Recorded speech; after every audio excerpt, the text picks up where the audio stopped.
8 साल पहले मैं जिंगदू का क्राउन प्रिंस एक भिखारी बन गया था। वह सू मुयुन ही थी जिसने मेरे पास्ट को भूलकर मुझे सहारा दिया। दिन में मैं उसका पर्सनल सेक्रेटरी था और कंपनी के कामों में उसकी मदद करता था। रात को मैं उसका लवर बनकर हर रात उसकी सेवा करता था। मैंने सोचा था कि मैं अपनी पूरी जिंदगी उसके साथ ऐसे ही बिताऊंगा, लेकिन तब तक जब तक वह लड़का नहीं आया था। तब मुझे समझ आया कि मैं उसके लिए सिर्फ एक ऐसी चीज था जिसे कभी भी बदला जा सकता है। उन दोनों को हर दिन एक दूसरे के करीब आते देखकर मुझे समझ आ गया था कि अब मेरे जाने का वक्त हो गया है। अभी मैं उसके सामने खड़ा था। मैंने बिल्कुल शांत चेहरे के साथ कहा, चेयरमैन सू, यह मेरा रेजिग्नेशन लेटर है। और मैंने अपना रेजिग्नेशन लेटर डेस्क पर रख दिया। मेरे सामने खड़ी वह औरत बर्फ की तरह ठंडी थी। उसने ऊपर मेरी तरफ देखा। उसकी आंखों में एक मजाक था। उसके पास खड़े लिन जियांग ने हैरानी से पूछा, ब्रदर शेन, आप ऐसा मत कीजिए। क्या आपके और चेयरमैन सू के बीच कोई गलतफहमी हुई है? वह हमेशा ऐसी बातों का फायदा उठाता है ताकि खुद को एक अच्छा इंसान दिखा सके। इसीलिए तो वह सू मुयुन को इतना खुश रख पाता है। क्या तुमने अच्छे से सोच लिया है? सू मुयुन ने ठंडी आवाज में पूछा। मैंने हाँ में सिर हिलाया। अगर कोई और बात नहीं है तो मैं अब चलता हूँ। मुझे पीछे जाते हुए देखकर लिन जियांग की आंखों में एक जीत की खुशी थी, लेकिन उसने तुरंत अपने चेहरे के भाव बदल लिए और बोला, चेयरमैन सू, आप ब्रदर शेन के साथ बात साफ क्यों नहीं कर लेती? यह सुनकर सू मुयुन ने उसकी तरफ देखा और बोली, शेन यंसी, वह तो बस एक लवर है जिसे मैंने अपने पास रखा है। वह एक कुत्ते जैसा है, और एक कुत्ता भला अपने मालिक को छोड़कर कैसे जा सकता है? तुम इसकी चिंता मत करो। यहाँ आओ और मेरे कंधे दबाओ। लिन जियांग जल्दी से सू मुयुन के पीछे गया और ध्यान से उसके कंधे दबाने लगा। कंपनी से निकलने के बाद मैंने गाड़ी चलाई उस विला की तरफ जहां मैं और सू मुयेन आमतौर पर रहते थे। विला की हर एक छोटी चीज को देखते हुए पुरानी यादें मेरे दिमाग में आने लगीं। सू मुयुन पिछले कुछ महीनों से यहाँ बहुत कम आती थी। मुझे बिना सोचे ही पता चल गया था कि वह जरूर लिन जियांग के साथ वक्त बिता रही होगी। लोग नए प्यार की हंसी देखते हैं, पुराने प्यार के आंसू नहीं। इसीलिए अब सच में जाने का वक्त आ गया है। मैंने सिर्फ अपने कुछ कपड़े लिए, अपना लैपटॉप और अपना टैबलेट लिया। इसके अलावा मैंने और कुछ नहीं लिया। जब मैं विला से बाहर निकला तो मैंने आखिरी बार पीछे मुड़कर देखा और फिर बिना पीछे देखे वहां से चला गया। आज धूप बहुत तेज थी और ठंडी हवा चल रही थी। शायद इस अच्छे मौसम की वजह से मेरा मूड भी थोड़ा ठीक हो गया था। जैसे ही मैं विला से निकला, बटलर अंकल ली ने सू मोयन को फोन किया। मिस्टर शेन अभी विला आए थे और अपना सामान लेकर चले गए। बटलर की बात सुनकर सुमियोन के चेहरे पर बेपरवाही थी। समझ गई, वह कुछ ही दिनों में वापस आ जाएगा। 1 घंटे बाद मैं मोडू के बीच में बनी एक बिल्डिंग में पहुंचा। मैंने बहुत पहले से ही स्टॉक्स खरीदना शुरू कर दिया था। इन सालों में मैंने इतने पैसे कमा लिए थे कि अपने लिए एक अपार्टमेंट खरीद सकूं। 19 दुकानें, कई कंपनीज के शेयर्स और $500 मिलियन की सेविंग्स थी। मैं आमतौर पर सू मोयन के साथ रहता था, इसीलिए इस अपार्टमेंट के बनने के बाद मैं कभी यहाँ नहीं आया था। जैसे ही एलिवेटर का दरवाजा खुला मैं बाहर आया, लेकिन मैंने सोचा नहीं था कि यहाँ आते ही मेरी मुलाकात किसी जान पहचान वाले से होगी। वह मोडू जुंडा इन्वेस्टमेंट ग्रुप की चेयरमैन वेंजी यी थी। मैं और वह एक दूसरे को पहले से जानते थे क्योंकि हम दोनों एक ही काम में थे। बिजनेस की दुनिया में हमारा आमना सामना 1 दर्जन से ज्यादा बार हो चुका था, इसीलिए हम एक दूसरे को अच्छे से जानते थे। शेनयंगची, वेंजी ने हैरानी से मेरी तरफ देखा और फिर पास वाले अपार्टमेंट की तरफ इशारा किया। क्या यह तुम्हारा घर है? यह सुनकर मैंने हाँ में सिर हिलाया। हाँ, चेयरमैन वेन, आप यहाँ क्या कर रही हैं? वेंजी मजबूरी से मुस्कुराई। मैं अपनी चाबी भूल गई हूँ। मैंने अपनी सेक्रेटरी को कंपनी से दूसरी चाबी लाने के लिए कहा है। उसे वापस आने में 1 घंटे से ज्यादा का वक्त लगेगा। अगर आपको बुरा ना लगे तो आप थोड़ी देर मेरे घर पर वेट कर सकती हैं। भले ही हम बिजनेस की दुनिया में दुश्मन थे, लेकिन अब हम पड़ोसी बन गए थे। और सबसे बड़ी बात, मैंने अब रेजिग्नेशन दे दिया था, इसीलिए अब वेंजी और मेरे बीच कोई तकरार नहीं थी। अपार्टमेंट के अंदर आने के बाद मैंने एक ग्लास पानी निकाला और उन्हें दे दिया। चेयरमैन वेन, पानी लीजिए। वेंजी ने पानी का ग्लास लिया और मेरी तरफ एक गहरी नजर से देखा। मैंने सुना है कि तुमने चेयरमैन सू की कंपनी से रेजिग्नेशन दे दिया है। यह सुनकर मैंने अचानक अपना सिर उठाया। चेयरमैन गुएन, आपको खबरें बहुत जल्दी मिलती हैं। वेंजी ने थोड़ा मुस्कुराते हुए देखा। आखिर तुम वही हो जिसने मुझे कई बार हराया है, तो तुम्हारा ख्याल रखना तो बनता ही है। मैं भी थोड़ा मुस्कुराए बिना नहीं रह सका। तो चेयरमैन वेन के दिमाग में कितने लोग रहते हैं? अभी के लिए सिर्फ तुम। जब जीव ने अपनी चमकदार और तेज आंखों से मुझे देखा, किसी वजह से मुझे लगा कि यह बात थोड़ी अजीब हो रही है। अगर ऐसा है तो मेरे लिए यह बहुत बड़ी बात है। तो क्या तुम्हारे दिमाग में मैं हूं? उसने अचानक इतना सीधा सवाल कब पूछ लिया? खैर, इससे पहले कि मैं कोई जवाब देता, अचानक मेरे फोन की घंटी बजी। मैंने स्क्रीन पर देखा और तुरंत फोन काट दिया। लगता है कोई तुम्हें अपनी तरफ खींचने की कोशिश कर रहा है। वेंजी यी ने मुझे हैरानी से देखा। मैंने हाँ में सिर हिलाया। तुम ऐसा कह सकती हो, लेकिन अभी के लिए मैं बस अपनी जिंदगी को एंजॉय करना चाहता हूँ और वह काम करना चाहता हूँ जो मुझे सच में पसंद है। जहां तक काम की बात है, मैं अभी उस बारे में नहीं सोच रहा हूँ। वेंजी ने हाँ में सिर हिलाया। मैं तुम्हारी बात से सहमत हूँ। ये सर्कल बहुत खराब है। तुम बहुत काबिल हो, लेकिन तुम्हारा दिल बहुत साफ है। इसलिए अच्छा ही हुआ जो तुमने छोड़ दिया। अब आगे तुम क्या करना चाहते हो? हम्म। मैंने ध्यान से सोचा। शायद कुकिंग। ये तो बहुत अच्छा है। वेंजे ने खुशी से कहा। यह सुनकर मैंने उसे हैरानी से देखा। क्या तुम्हें भी कुकिंग पसंद है? वेंजे ने ना में सिर हिलाया। नहीं, मुझे खाना पसंद है। बस मुझे नहीं पता कि क्या आज मेरी किस्मत इतनी अच्छी होगी कि मुझे तुम्हारे हाथ का खाना चखने को मिलेगा। हाँ, बिल्कुल मिलेगा। चेयरमैन वेन के लिए खाना बनाना मेरे लिए खुशी की बात होगी। इसी बीच मोडू के एक बड़े और महंगे केटीवी प्राइवेट रूम के अंदर सुमुयुन बिल्कुल बीच में बैठी थी। उसके पास में कई सुंदर लड़कियां बैठी थीं। वेई वेई नाम की एक थोड़ी मोटी लड़की सुमुयुन के पास बैठी और उसने सीधे पूछा, क्या शनयंसी ने सच में रिजाइन कर दिया है? शनयंसी का नाम सुनते ही सुमुयुन के आसपास का माहौल एकदम ठंडा हो गया। तुम्हें कैसे पता चला? पूरे सर्कल को पता है। मैंने सुना है कि चेयरमैन लियू ने तुरंत उससे बात की है। वह चाहते हैं कि वह उनकी कंपनी में इन्वेस्टमेंट डिपार्टमेंट के डायरेक्टर बन जाएं। साल के 10 मिलियन। यह सुनकर सुमुयुन ने अपनी मुट्ठी भींची। उसे ऐसा लगा जैसे उसकी कोई अपनी चीज पर कोई और नजर डाल रहा हो। और जैसे ही यह बात सामने आई, पूरे प्राइवेट रूम में सन्नाटा छा गया। लिन वेइवे ने आगे कहा, लेकिन वह नहीं गया। उसने कहा कि वह आराम करना चाहता है। यह सुनकर सुमुयुन ने चैन की सांस ली। शेनयंसी बस मेरे सामने नखरे दिखा रहा है। कुछ दिन बीतने के बाद वह वापस आ जाएगा। इसलिए उसने पूरे कॉन्फिडेंस के साथ कहा। वह पिछले कुछ दिनों से बहुत थक गया था। मैंने उसे कुछ दिनों की छुट्टी दी है। वह कुछ ही दिनों में वापस आ जाएगा। उसके पास बैठी रुओन चिंग्याओ ने यह सुना और निराश होकर कहा, ओह, तो वह नहीं गया। कितने दुहक की बात है। मेरे पापा चाहते हैं कि मैं हमारी फैमिली कंपनी ज्वाइन करूं, लेकिन मुझे मैनेजमेंट के बारे में कुछ नहीं पता। मैं तो उसे अपनी कंपनी में बुलाने की सोच रही थी। सुमुयुन को अंदर ही अंदर बुरा लगा। वह खड़ी हुई और बोली, मैं रेस्टरूम जा रही हूँ। यह कहकर उसने दरवाजा खोला और चली गई। कुछ मिनट्स बाद सुमुयुन रेस्टरूम से बाहर आई। जब वह अपने हाथ धो रही थी, तभी एक आवाज आई, क्या तुम उसे फोन नहीं करोगी? सुमुयुन ने पीछे मुड़कर देखा। वह उसकी सबसे अच्छी दोस्त सोंग शुरेन थी। तुम बाहर क्यों आई? सोंग शुरेन ने सुमुयुन की तरफ देखा। उसकी आवाज शांत थी। अभी भी नाटक कर रही हो? अगर तुम्हें सच में परवाह नहीं होती तो तुम रूम में बार बार अपना फोन क्यों चेक कर रही थी? अगर मुझे सही याद है तो तुमने पहली बार ऐसा किया है। वह वापस आ जाएगा। सुमुयुन ने पूरे यकीन के साथ यह बात दोहराई। यह सुनकर सोंग शुरेन ने एक ठंडी सांस ली। मुझे नहीं पता कि तुमने लिन जियांग को उसे चोट पहुंचाने क्यों दी, यहां तक कि उसे आईसीयू में पहुंचा दिया। लेकिन मुझे यह जरूर पता है कि अगर वह सच में चला गया तो तुम बिल्कुल टूट जाओगी। इसलिए तुम्हारी सबसे अच्छी दोस्त होने के नाते मैं तुम्हें सलाह दे रही हूं कि तुम उससे बात करो। सुमुयुन ने हंसते हुए कहा, शुरेन, मुझे कोई प्यार में पागल लड़की मत समझो। वह बस एक लवर है। अगर वह वापस नहीं भी आया तो भी मुझे कोई फर्क नहीं पड़ेगा। भूलो मत, जब तक मैं चाहूं मेरे पास बहुत सारे लवर्स हो सकते हैं। ठीक है। सोंग शुरेन पीछे मुड़ी। जैसे ही वह वापस जाने वाली थी, उसे अचानक कुछ याद आया।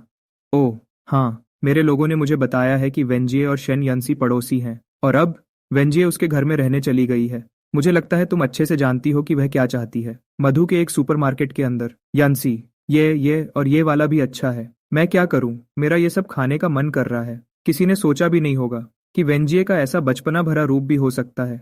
मुझे याद है कि पिछली बार मैं इतना सुकून में तभी था जब मेरे माता पिता जिंदा थे। अपने सामने वेंजिए को देखकर मैं थोड़ा सा मुस्कुराए बिना नहीं रह सका।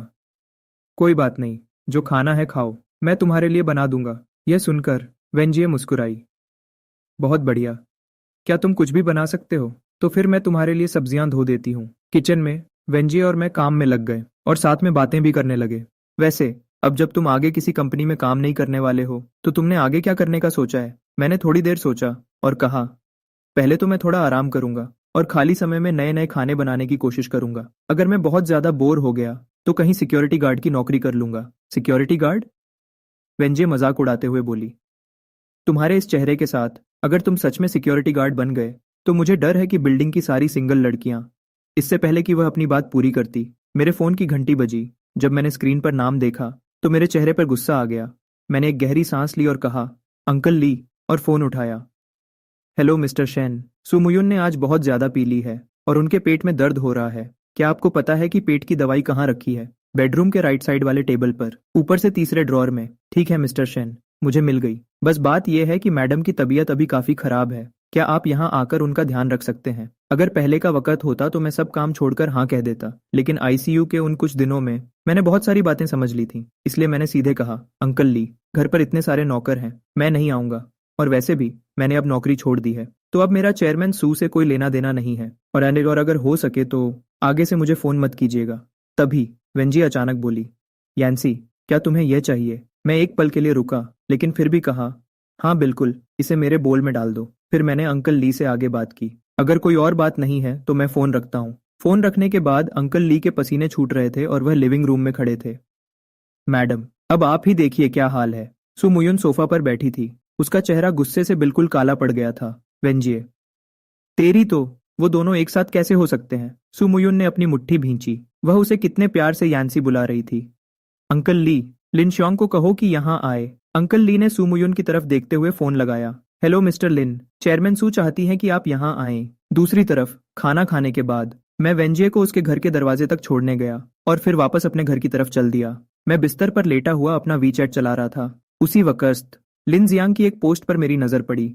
उसमें बहुत ही आम चीज थी, एक लाइन और एक फोटो। आर्ट स्टूडियो में एक खूबसूरत दिन, जिसका अंत भी खूबसूरत होना चाहिए। फोटो में लिन जियांग के हाथ में एक रिंग थी। ये वही रिंग थी जो मैंने सुमुयुन के लिए खरीदी थी, लेकिन मेरे खरीदने के बाद सुमुयुन नहीं चाहती थी कि कंपनी में किसी को हमारे रिश्ते के बारे में पता चले, इसलिए उसने इसे कभी नहीं पहना।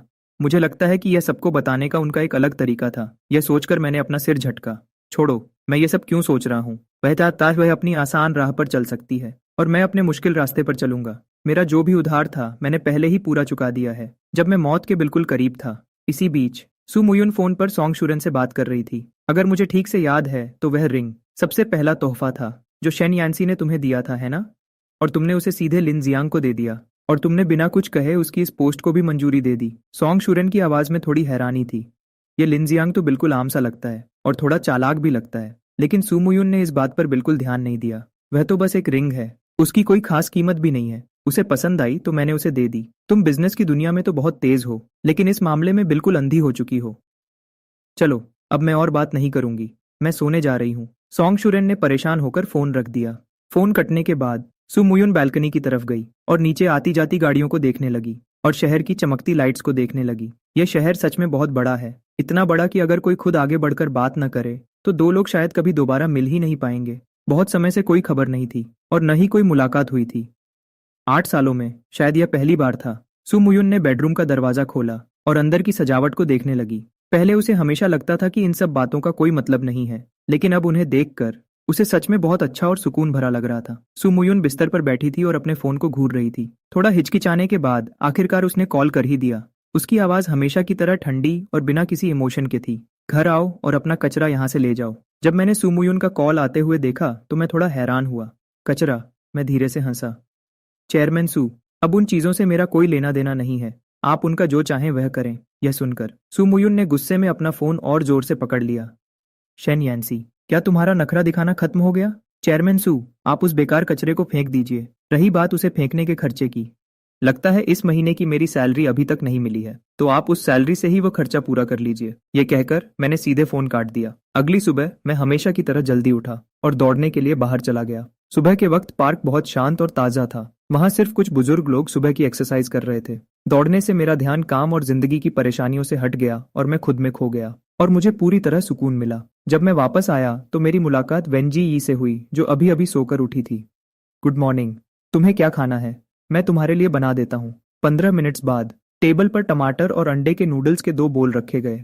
वेंजी यी अचानक बोली, रुको, अभी मत खाओ, पहले मुझे एक फोटो पोस्ट करने दो। यह कहकर उसने नूडल्स के दोनों बोल्स की एक फोटो ली और जानबूझकर फोटो में मेरी उंगलियां भी आने दी। उसी वक्त सुमुयुन अपने लिविंग रूम में थी। उसका चेहरा गुस्से से भरा और बदला हुआ था। यह इतना नमकीन क्यों है?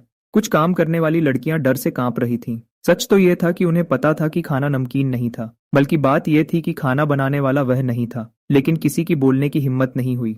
सब सिर झुकाकर चुप खड़े रहे। ठीक है, हम अभी इसे दोबारा बनाते हैं, अंकल ली ने पास से धीरे से कहा।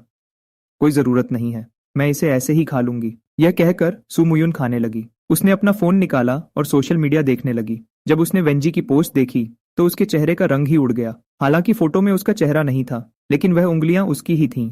उसने पोस्ट का टाइम चेक किया, जो सुबह के 7:40 था। सुमुयुन ने गुस्से में अपनी मुट्ठी बंद कर ली। क्या उन दोनों ने कल की रात साथ में बिताई थी? यह सोचते ही सुमुयुन ने गुस्से में अपने चॉपस्टिक्स पटके, घूमी और तेजी से घर से बाहर निकल गई। मैंने और वेंजी ने भी खाना खत्म कर लिया था। वह खड़ी हुई और मुस्कुराकर बोली, मैं बर्तन धो देती हूँ, आज तुमने बहुत मेहनत की है। मैंने भी मुस्कुराकर जवाब दिया, तो फिर मुझे इसके बदले क्या इनाम मिलेगा? यह सुनकर वेंजी ने ध्यान से सोचा, क्यों ना मैं खुद को ही तुम्हें सौंप दूं। मुझे उसकी बात पर हंसी आ गई। अरे बाप रे, अगर तुम्हारी कंपनी के लोगों को पता चला कि उनकी इतनी सुंदर सीईओ मेरे साथ है, तो उन सबका दिल टूट जाएगा। ऐसा नहीं होगा, तो फिर यह पक्का रहा। मैं खुद को तुम्हें सौंप रही हूँ पतिदेव। यह कहकर, जैसे उसे डर था कि कहीं मैं मना न कर दूं, वेंजी ने जल्दी से बोल और चॉपस्टिक्स उठाए और किचन की तरफ भाग गई। उसे किचन में जाते हुए देखकर मेरे दिल में थोड़ी कमजोरी और डर सा महसूस हुआ। चाहे मैं कितना भी कामयाब क्यों न हो जाऊं, लेकिन सच तो यह था कि मैं पहले सुमुयुन का लवर था और इस सच को मैं कभी बदल नहीं सकता था, और एक लवर की पहचान को कभी खुलेआम स्वीकार नहीं किया जा सकता। ये सोचते हुए मैं किचन के दरवाजे के पास गया। वेंजी, क्या बात है? वेंजी ने पीछे मुड़कर मेरी तरफ देखा। मैं जानती हूं तुम क्या सोच रहे हो, लेकिन तुम सुमुयुन के साथ मेरे पास्ट के बारे में जानती हो, इसलिए मुझे नहीं लगता कि तुम्हें मेरे साथ ऐसा बर्ताव करना चाहिए। मुझ जैसे टूटे हुए इंसान के साथ। वेंजी के हाथ रुक गए और उसकी नजर नर्म हो गई। तुम ऐसा क्यों सोचते हो कि तुम एक टूटे हुए इंसान हो? सिर्फ इसलिए क्योंकि तुम किसी के लवर थे? लेकिन सुमुयुन की शादी तो नहीं हुई थी। तुम कोई तीसरे इंसान नहीं थे जो किसी का रिश्ता खराब कर रहा हो। इसलिए मुझे नहीं लगता कि तुम्हें सिर्फ एक लवर कहा जाना चाहिए, बल्कि यह तो बस एक आम रिश्ता था। वेंजी ने मेरी तरफ देखा। उसकी आंखों में पूरी सच्चाई थी। तो अगर तुम इस तरह देखो तो तुम सच में बहुत लॉयल हो। अरे वाह, क्या तुम हमेशा बातों को इतना अच्छा घुमाती हो? वेंजी की बातों ने सच में मुझे हंसने पर मजबूर कर दिया। मैं बातों को घुमा नहीं रही हूँ, ये तो बस सच है। इसलिए खुद को टूटा हुआ इंसान मत कहो। मेरे लिए तुम सबसे अच्छे हो, दुनिया के सबसे बेहतरीन लड़के। उसने मेरे पास आते हुए ये बात कही। तो अगली बार अगर तुम मुझे मना भी करना चाहो, तो तुम्हें यह बहाना बनाना होगा कि हम दोनों एक दूसरे के लायक नहीं हैं। ये मत कहना कि तुम एक टूटे हुए इंसान हो, समझे? मैंने अपने सामने खड़ी वेंजी को देखा। उसकी आंखों में पूरी सच्चाई थी, जिससे मेरे दिल को थोड़ा सुकून मिला। Thank you. मेरा ये थैंक यू बिल्कुल सच्चा था। कम से कम उसने मुझे एक बात का एहसास दिला दिया था कि अब मुझे खुद को छोटा समझने की कोई जरूरत नहीं है। पागल। वेंजी मुस्कुराई और धीरे से बोली, अब जब हमने सारी बातें साफ कर ली हैं, तो अब मैं कोई बहाना नहीं बनाऊंगी। आज से ही मैं यहाँ रहने आ रही हूँ। उसकी बात सुनकर मैं एक पल के लिए रुक गया। वैसे भी अगर मुझे तुम्हें अपना बनाना है तो हमें साथ में वक्त बिताना होगा। तुम्हारा क्या कहना है? क्या ये ठीक है? वेंजी ने उम्मीद भरी आंखों से मेरी तरफ देखा। मैंने हाँ में सिर हिला दिया। जब मैंने पुरानी बातों को भूलने का फैसला कर ही लिया था, तो एक नए रिश्ते की शुरुआत करना कोई बुरा आइडिया नहीं था, क्योंकि आज उसे काम पर भी जाना था। इसलिए वेंजी सुबह के 8 बजे के थोड़ा बाद चली गई, लेकिन पाइथन यहीं रुक गया। वैसे भी घर पर अकेले रहने से तो साथ में एक कुत्ता होना अच्छा ही था। तभी अचानक दरवाजे पर दस्तक हुई। मुझे लगा शायद वेंजी अपना कुछ सामान भूल गई है, इसलिए मैंने दरवाजा खोला, लेकिन सामने सुमुयुन खड़ी थी। चेयरमैन सू, आप यहाँ क्यों आई हैं? मैं थोड़ा हैरान रह गया। सुमुयुन की नजरें इतनी ठंडी थीं कि मुझे अजीब लगने लगा। क्यों? क्या मैं यहाँ नहीं आ सकती? उसने मजाक उड़ाते हुए कहा। डर लग रहा है कि मैं कुछ देख न लूं, जैसे कि वेंजी को। मेरा दिल बैठ गया और मेरे चेहरे के रंग बदल गए। मैं सोच रही थी कि तुमने नौकरी क्यों छोड़ी, तो पता चला कि तुम्हें कोई नया मिल गया है। सुमुयुन की बातों में साफ ताना था। क्या? बहुत समय तक मेरे लवर बनकर थक गए क्या? इसलिए अब बदलाव के लिए वेंजी के लवर बनने का फैसला कर लिया। उसका बात करने का तरीका बहुत ही कड़वा था। जब तुम वेंजी से भी बोर हो जाओगे, तो क्या किसी 60 साल की अमीर औरत को ढूंढने का प्लान है? मैंने गुस्से में अपनी भौहें सिकोड़ी और कहा, डायरेक्टर सू, अब बस कीजिए। सू मुयुन ने मजाक उड़ाया। उसने पास ही खड़े पिता को देखा। उसने तो अपना कुत्ता भी तुम्हारे पास छोड़ दिया है। लगता है तुम दोनों अब एक साथ ही रह रहे हो। ये कहते हुए उसने अपने बैग से एक बैंक कार्ड निकाला और उसे टेबल पर फेंक दिया। इसमें 1 मिलियन है। इसे इस बार की अपनी टिप समझ लो। उस पल मुझे इतनी बेइज्जती महसूस हुई कि मैं बयान नहीं कर सकता। मैं खुद को रोक नहीं पाया। मैंने अपना हाथ उठाया और उसके चेहरे पर एक थप्पड़ मार दिया। डायरेक्टर सू, मुझे लगता है आप अपनी हद पार कर रही हैं। आपने पहले मुझ पर एक एहसान किया था, लेकिन मैंने इस कंपनी को अपने 8 साल दिए हैं। जो फायदा मैंने इस कंपनी को करवाया है, वह भले ही 200 बिलियन न हो, लेकिन कम से कम 100 बिलियन तो जरूर होगा। और जब मैं आपकी वजह से आईसीयू में था, तब मैं मौत के बिल्कुल करीब से बचकर आया था। इसलिए मैंने आपका सारा कर्ज चुका दिया है। अब मैं आपसे अपना हर रिश्ता खत्म करना चाहता हूँ। हमारा आपस में अब कोई लेना देना नहीं है। तो अच्छा होगा कि हम शांति से अलग हो जाएं और एक दूसरे की थोड़ी इज्जत बची रहने दें। सुमुयुन ने अपने उस गाल पर हाथ लगाया जहां थप्पड़ पड़ा था और मेरी तरफ देखते हुए बोली, शन यंसी, तुम्हें पता होना चाहिए कि किसी की मुझ पर हाथ उठाने की हिम्मत नहीं होती। तुम पहले इंसान हो। ये कहने के बाद सुमुयुन मुड़ी और वहां से चली गई। उसे जाते हुए देखकर मेरा दिल भारी हो गया। मैंने सोचा था कि यह रिश्ता अच्छे तरीके से खत्म होगा। मैंने कभी नहीं सोचा था कि इसका अंजाम इतना बुरा होगा। सुमुयुन वहां से गाड़ी लेकर चली गई और कार में बैठकर उसकी आंखें बिल्कुल ठंडी और गुस्से से भरी थीं। उसने अपना फोन निकाला और अपनी सहेलियों के ग्रुप चैट पर मैसेज भेजा, वही पुरानी जगह पर मिलते हैं। आज की ड्रिंक्स मेरी तरफ से हैं। केटीवी पर सुमुयुन एक के बाद एक ग्लास पीती गई, जैसे वह अपना सारा दुख भूलना चाहती हो। उसे इस हाल में देखकर सोंग शुरेन ने परेशान होकर उसे रोका। अगर तुम ऐसे ही पीती रही तो हॉस्पिटल पहुंच जाओगी। चाहे जो भी हुआ हो, तुम्हें खुद को इस तरह तकलीफ नहीं देनी चाहिए। मैं ठीक हूँ। मुझे पता है मैं क्या कर रही हूँ, सुमुयुन ने ठंडे ढंग से जवाब दिया और अपनी ड्रिंक पीना जारी रखा। उधर मैं घर पर पेडन के साथ खेल रहा था। तभी अचानक मुझे सोंग चारिन का फोन आया। शन यंसी, मुयन पीना बंद नहीं कर रही है। अगर वह ऐसे ही पीती रही तो कुछ बुरा हो जाएगा। क्या तुम यहाँ आ सकते हो? उसकी आवाज में घबराहट साफ महसूस हो रही थी। मैं एक पल के लिए रुका। मुझे थोड़ा गुस्सा आया। मिस सोंग, मेरा और मिस सू का अब आपस में कोई रिश्ता नहीं है। लिन जियांग के मामले में गलती उनकी ही थी, लेकिन अपने पुराने रिश्ते के बारे में तो सोचो। क्या तुम दोनों एक साथ बैठकर बातें साफ नहीं कर सकते? पुराना रिश्ता? मैंने मजाक उड़ाते हुए कहा। अगर पहले कोई सच्चा रिश्ता होता तो मैं नौकरी से रिजाइन नहीं करता। लिन जियांग को फोन करो, वह इसका ध्यान रख लेगा। यह कहकर मैंने फोन काट दिया। उधर केटीवी पर सुमुयुन बिल्कुल टूटने की कगार पर थी। सोंग शिरेन ने उसकी तरफ देखा और एक ठंडी सांस ली। बस पियो, शायद दिल का गुस्सा निकालने के बाद उसका मूड थोड़ा ठीक हो जाए। उसके दोस्त सुमुयुन को एक के बाद एक ग्लास पीते हुए देख रहे थे। उनके चेहरों पर हैरानी साफ दिख रही थी, लेकिन उसके चेहरे पर थप्पड़ का निशान देखकर सब समझ गए थे कि कोई बड़ी बात हुई है। अब बहुत हो गया। सोंग शिरेन खड़ा हो गया और उसने सुमुयुन के हाथ से ग्लास छीन लिया। क्या तुम पी पी कर अपनी जान लेना चाहती हो? उसके बोलने के तरीके में गुस्सा और चिंता थी। मैं बस नशे में होना चाहती हूँ, तो क्या हुआ? सुमुयुन ने गुस्से से सोंग शिरेन की तरफ देखा। क्या मुझे इतना सा भी हक नहीं है? कम से कम तुम्हें मुझे बताना तो होगा कि हुआ क्या है। यह सुनकर सुमुयुन ने अजीब तरीके से हंसते हुए कहा, शेन यंसी और वेनजिए एक साथ रह रहे हैं। उसने धीरे से कहा। उसके शब्दों में साफ गुस्सा दिख रहा था। क्या यह मजाक नहीं है? एक सेक्रेटरी जो इतने सालों से मेरे साथ था, मैं ही उसे यहाँ लेकर आई थी। मैंने ही उसे ये जिंदगी दी जो आज उसके पास है। लेकिन अब वह सच में मेरी सबसे बड़ी दुश्मन के साथ रह रहा है। क्यों? आखिर ऐसा क्यों हो रहा है? सब लोग हैरान रह गए। शेन यंसी और वेनजी, वह दोनों एक साथ रह रहे थे। ये कैसे हो सकता है? उन सब ने एक दूसरे की तरफ देखा। किसी को समझ नहीं आ रहा था कि क्या कहें। ये थप्पड़? सुमुयुन ने अपना सिर नीचे कर लिया। उसका गला थोड़ा बैठ गया था।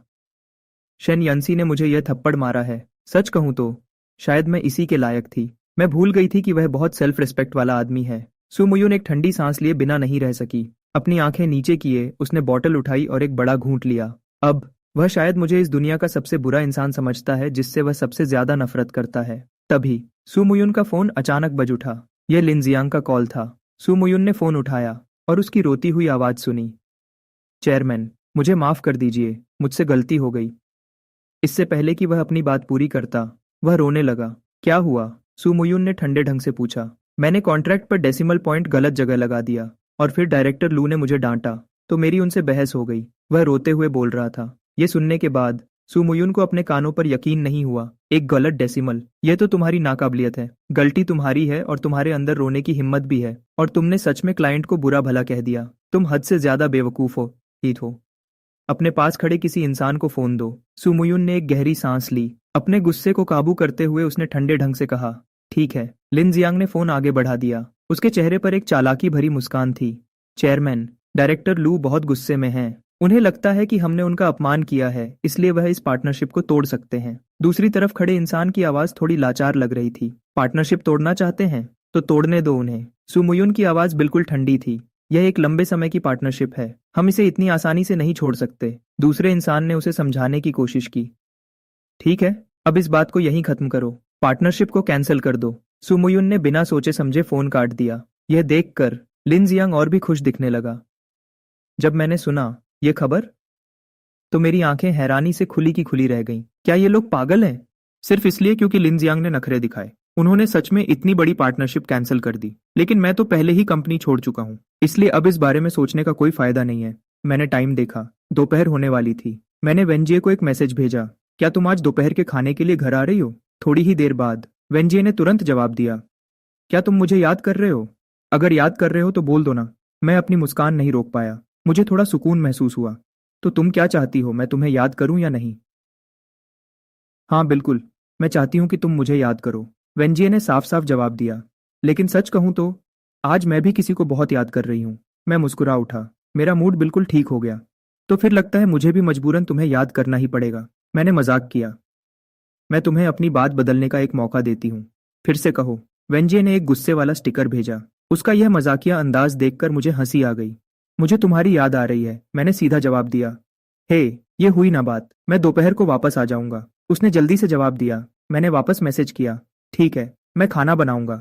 तुम्हें क्या खाना है? कुछ भी चलेगा, तुम जो भी बनाओगे मुझे पसंद आएगा। वेंजी का जवाब सुनकर मैं थोड़ा बेबस हो गया, लेकिन इससे मेरे दिल को बहुत सुकून मिला।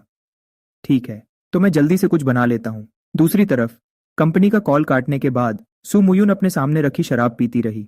सोंग शुरान ने सू मुयुन की हालत को देखा और अंदर ही अंदर एक ठंडी सांस ली। मैं बस उम्मीद करती हूँ कि आने वाले वक्त में उसे अपने इस फैसले पर पछतावा न हो। ठीक उसी वक्त सू मुयुन का फोन बजा। नाम देखकर उसने अपनी आईब्रो सिकोड़ी। उसके पापा का फोन था। फोन उठाने के बाद सू मुयुन ने धीरे से कहा, ठीक है, मैं समझ गई, और तुरंत फोन काट दिया। क्या हुआ मुयुन? उसका चेहरा देखकर सोंग शुरान ने चिंता से पूछा। मेरे पापा चाहते हैं कि मैं घर जाऊं। सू मुयुन का अपने पापा के साथ रिश्ता हमेशा से बहुत खराब था। उसके पापा और मम्मी ने मिलकर इस कंपनी को खड़ा किया था। उन्होंने साथ मिलकर यह बिजनेस शुरू किया था। लेकिन कुछ ही समय बाद सू मुयुन की मम्मी घर पर रहकर उसका ख्याल रखने लगी, जबकि उसके पापा बाहर दूसरी औरतों के साथ घूमते थे। आखिरकार उनका चक्कर सबके सामने आ गया, जिसकी वजह से सू मुयुन की मम्मी को हार्ट अटैक आया और उनकी मौत हो गई। उस साल सू मुयुन सिर्फ 14 साल की थी। तब से उसके और उसके पापा के बीच बिल्कुल नहीं बनती थी। जब भी वे मिलते उनका झगड़ा होना पक्का था। क्या मैं भी तुम्हारे साथ चलूं? सोंग शुरान ने हिचकिचाते हुए पूछा। कोई जरूरत नहीं है, मैं अकेली चली जाऊंगी। यह कहकर सुमुयुन सीधे उस प्राइवेट रूम से बाहर चली गई। 3 घंटे बाद सुमुयुन शहर के बाहर एक विला में पहुंची। 18 साल की होने से पहले यह उसका घर था। जब भी वह यहाँ आती उसे हमेशा नफरत महसूस होती थी। खासकर यह जगह उसे अपनी मम्मी की मौत की याद दिलाती थी। मैडम, क्या आप ठीक हैं? ड्राइवर ने उसकी तरफ देखा और चिंता से पूछा। मैं ठीक हूँ, सुमुयुन ने धीरे से जवाब दिया। यह बात कहने को तो ड्राइवर के लिए थी, लेकिन असल में वह खुद को तसल्ली दे रही थी। वह धीरे धीरे विला के लिविंग रूम में गई। सूफू सोफा पर बैठा था। हालांकि उसकी उम्र 50 साल से ज्यादा थी, लेकिन फिर भी वह काफी रुबीला और शानदार लगता था। तुमने मुझे यहाँ क्यों बुलाया है? सुमुयुन बिना किसी इमोशन के बैठ गई। उसकी आवाज बहुत रूखी थी। तुमने शराब पी है, सूफू ने माथे पर बल लाते हुए कहा। वह इस अजीब खामोशी को तोड़ने की कोशिश कर रहा था। तुम्हें इससे क्या मतलब? अगर कोई बात है तो बोलो, नहीं तो मैं जा रही हूँ। तुम्हारे और शेन यंसी के बीच क्या चल रहा है? उसने नौकरी क्यों छोड़ी? सूफू ने सीधे सीधे पूछा। और क्या हो सकता है, वह बस अब यहाँ काम नहीं करना चाहता था। सुमुयुन की आवाज में थोड़ी कड़वाहट थी। उसके दिल में अभी भी एक अजीब सी बेचैनी थी। तो फिर लिन जियांग के साथ क्या चक्कर है? वह मेरा लवर है, सुमुयुन ने बिना किसी परवाह के कहा। और शेन यंसी, वह भी मेरा लवर था। क्या? यह सुनकर सूफू अचानक खड़ा हो गया। वह बहुत गुस्से में था। सुमुयुन, क्या तुम्हारा दिमाग खराब हो गया है? एक लवर के चक्कर में तुमने इतने जरूरी इंसान को जाने दिया। तुमने कंपनी के बिजनेस को बढ़ाने का मौका छोड़ दिया। तुम्हारी समझदारी कहाँ गई? तुम्हारा सही फैसला लेने का दिमाग कहाँ गया? सुमुयुन ने एक ठंडी हंसी हंसी। उसकी आंखों में नफरत साफ दिख रही थी। तुम किस हक से मुझे समझा रहे हो? क्या तुम्हारा कोई हक बनता भी है? मेरी मम्मी तुम्हारे इस गंदे चक्करों की वजह से मरी है। मरते वक्त उनकी आंखें भी बंद नहीं हुई थीं, इसलिए तुम मुझे ज्ञान देने के लायक नहीं हो। अगर और कोई बात नहीं है तो मैं जा रही हूँ। सूफू उसे जाते हुए देखता रहा। मैं जानता हूँ कि मैं एक अच्छा बाप नहीं बन पाया। मेरा कोई हक नहीं है कि मैं तुमसे माफी मांगू, और न ही मुझे इसकी उम्मीद है। लेकिन मुयुन, शेन यंसी का तुम्हारे लिए प्यार सच्चा था। वह इतने सालों तक तुम्हारे साथ रहा। तुम्हें भी उससे प्यार हो गया होगा। जब ऐसी बात है तो मैं चाहता हूं कि तुम अपने दिल की बात को समझो। मेरी तरह पूरी जिंदगी पछतावे में मत गुजारना। सूफू की आवाज में बहुत बेबसी थी। उसने उसे आगे समझाते हुए कहा, लिन चियन को जाने दो, शेन यंसी के पास जाओ। सुमुयुन ने धुंधले आसमान की तरफ देखा। मेरे काम से तुम्हें कोई मतलब नहीं है, उसने धीरे से कहा, और विला से जाने के लिए मुड़ी। उसी वक्त दूसरी तरफ जब जूई और मैं डाइनिंग टेबल पर बैठे थे और एक सादा सा लंच कर रहे थे, वेंजी बड़े मजे से खा रही थी। मैं उसे छेड़ने से खुद को रोक नहीं पाया। धीरे खाओ। तुम्हें ऐसे देखते हुए मुझे शक होने लगा है कि क्या तुम सच में वही अमीर बॉस लेडी वेंजिए हो जिसे मैं जानता हूँ। तुम्हें क्या पता, मैं तुम्हें खुशी दे रही हूँ। वेंजिए मुस्कुराई। क्या तुमने नहीं देखा लोग ऑनलाइन क्या कहते हैं? अपने बॉयफ्रेंड की ज्यादा तारीफ करो तो वह तुम्हारे लिए कुछ भी करेगा। मैं हंसा और उसके लिए सी क्यूकम्बर का एक टुकड़ा उठाया। तो और खाओ, शुक्रिया। वेंजी ने मुस्कुराते हुए सी क्यूकम्बर लिया। तुम क्यों नहीं खा रहे? मैं पूरी सुबह ज्यादा हिला डुला नहीं हूँ, इसलिए मुझे ज्यादा भूख नहीं है। मुझे लगा तुम कहोगे कि मैं देखने में इतनी सुंदर हूँ। मैं मुस्कुराया। मेरा बात करने का तरीका हल्का फुल्का था। हाँ बिल्कुल, एक वजह यह भी है। तो क्या तुम खाना चाहते हो? वन जी ने अपनी बात जारी रखी। उसका अंदाज मजाकिया था। मैंने हाँ में सिर हिलाया।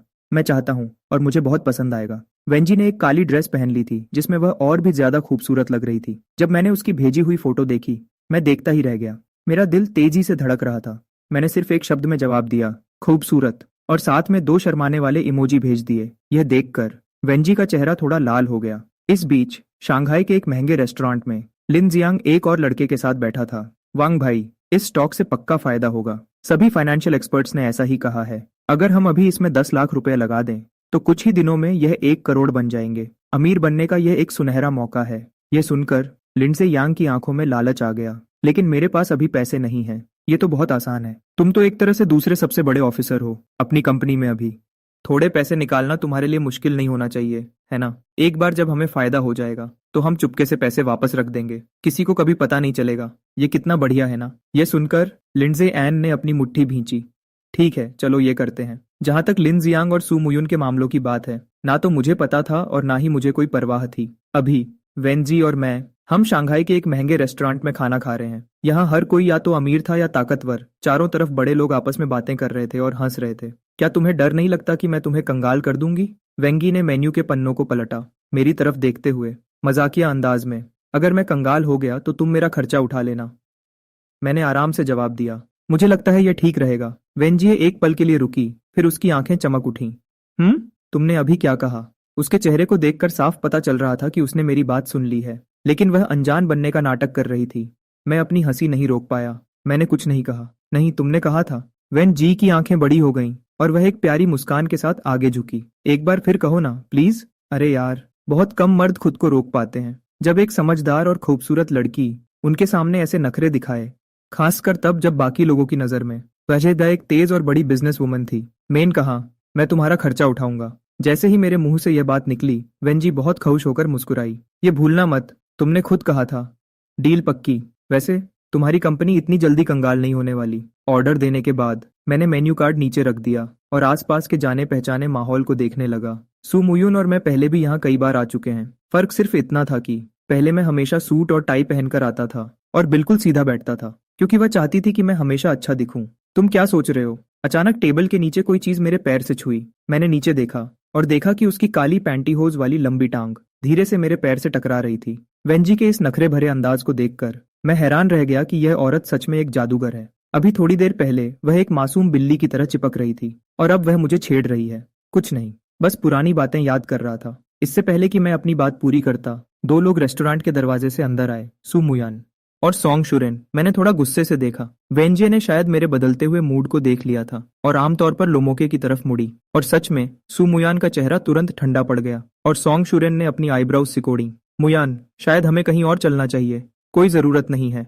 सू मुयान ने अपना सिर हिलाया। हम यहीं खाना खाएंगे। अगर दूसरे लोग यहाँ आ सकते हैं तो हम भी आ सकते हैं। ये कहकर वह सीधा हमारी तरफ आने लगी। डायरेक्टर सू, क्या इत्तेफाकर है? सोचा नहीं था कि आपसे यहाँ मुलाकात होगी। मैंने अपना चाकू और कांटा नीचे रख दिया और शांति से उसकी तरफ देखने लगा। ये सच में एक इत्तेफाकर औकात है। सू मुयान ने हल्की सी स्माइल की। उसका बोलने का तरीका ठंडा था। उसकी आंखें मुझ पर टिकी थीं।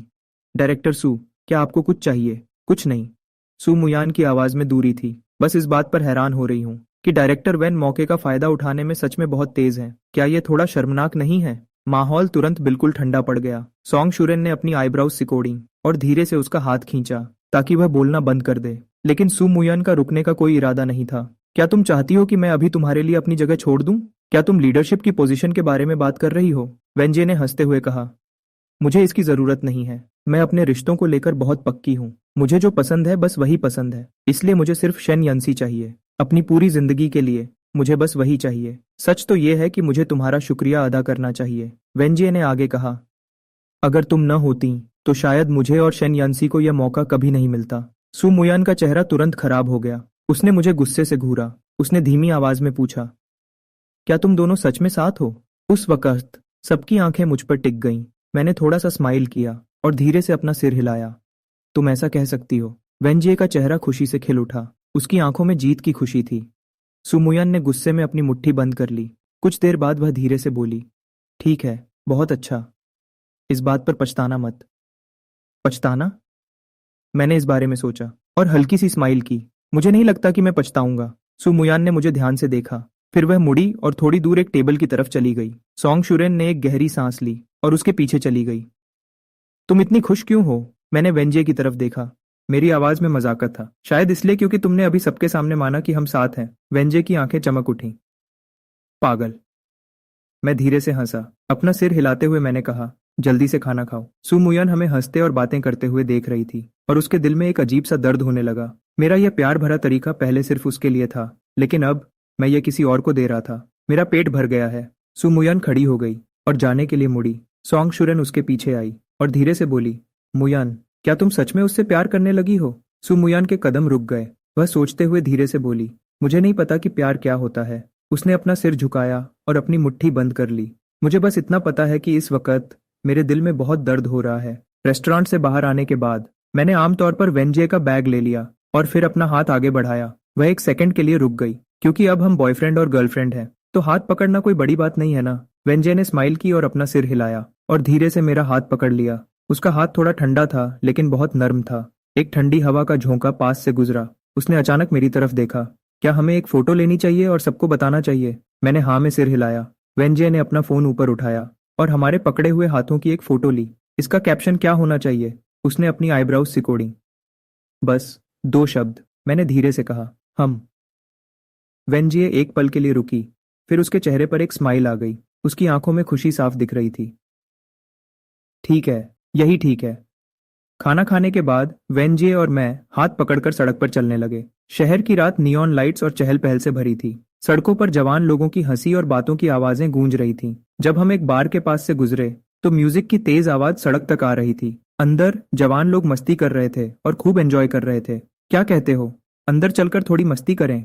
वेंजे ने मेरी तरफ घूमकर देखा। उसकी आंखों में एक शरारत थी।